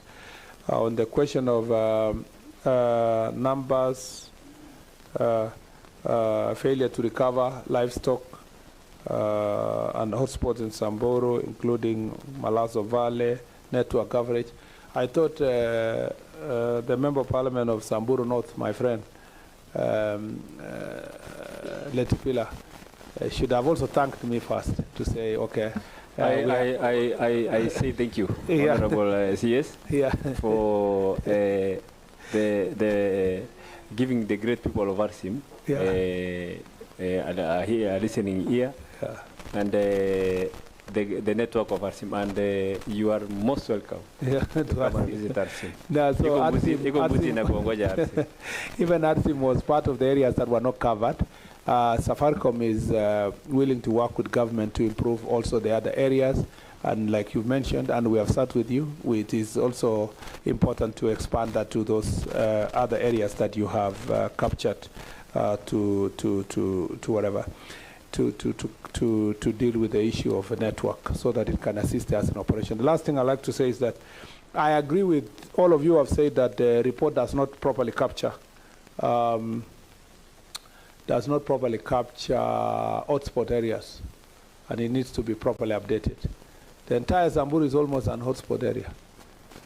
So maybe the IGs should have written hotspot areas, Samburu, Turkana, But you know there's danger with that. It can easily negatively profile an entire county from investors and investments. So that's why it's important to go to those particular corners.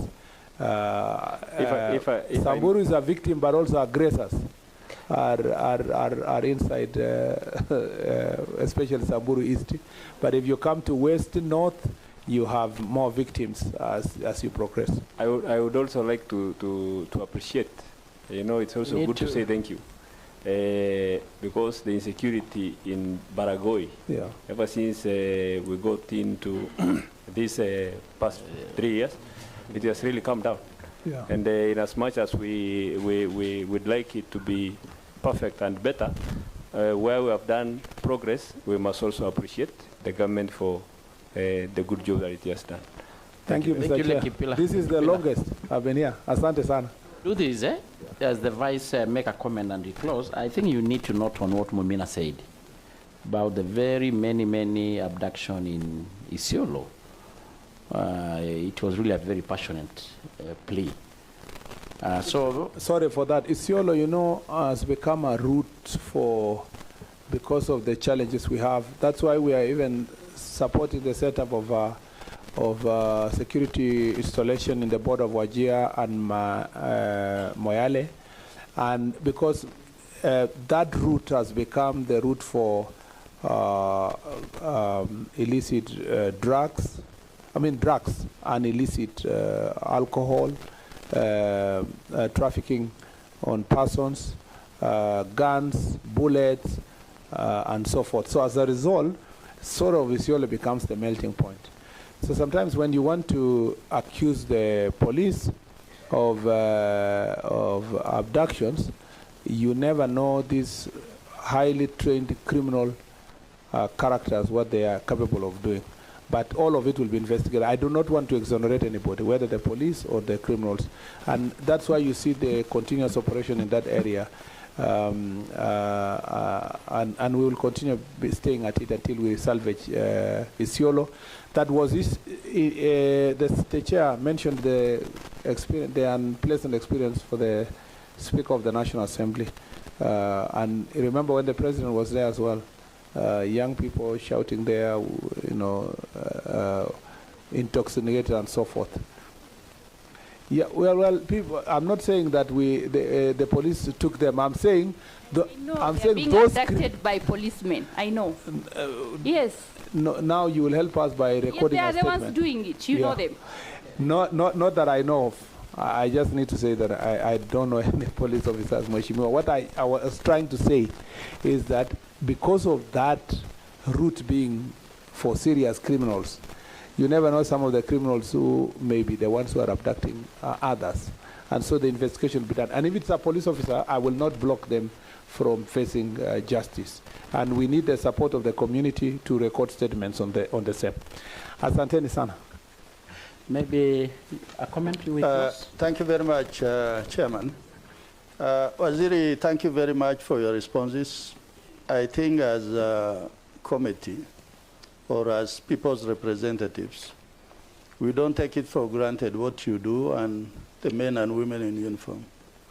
Only 3 issues, and I don't expect an answer.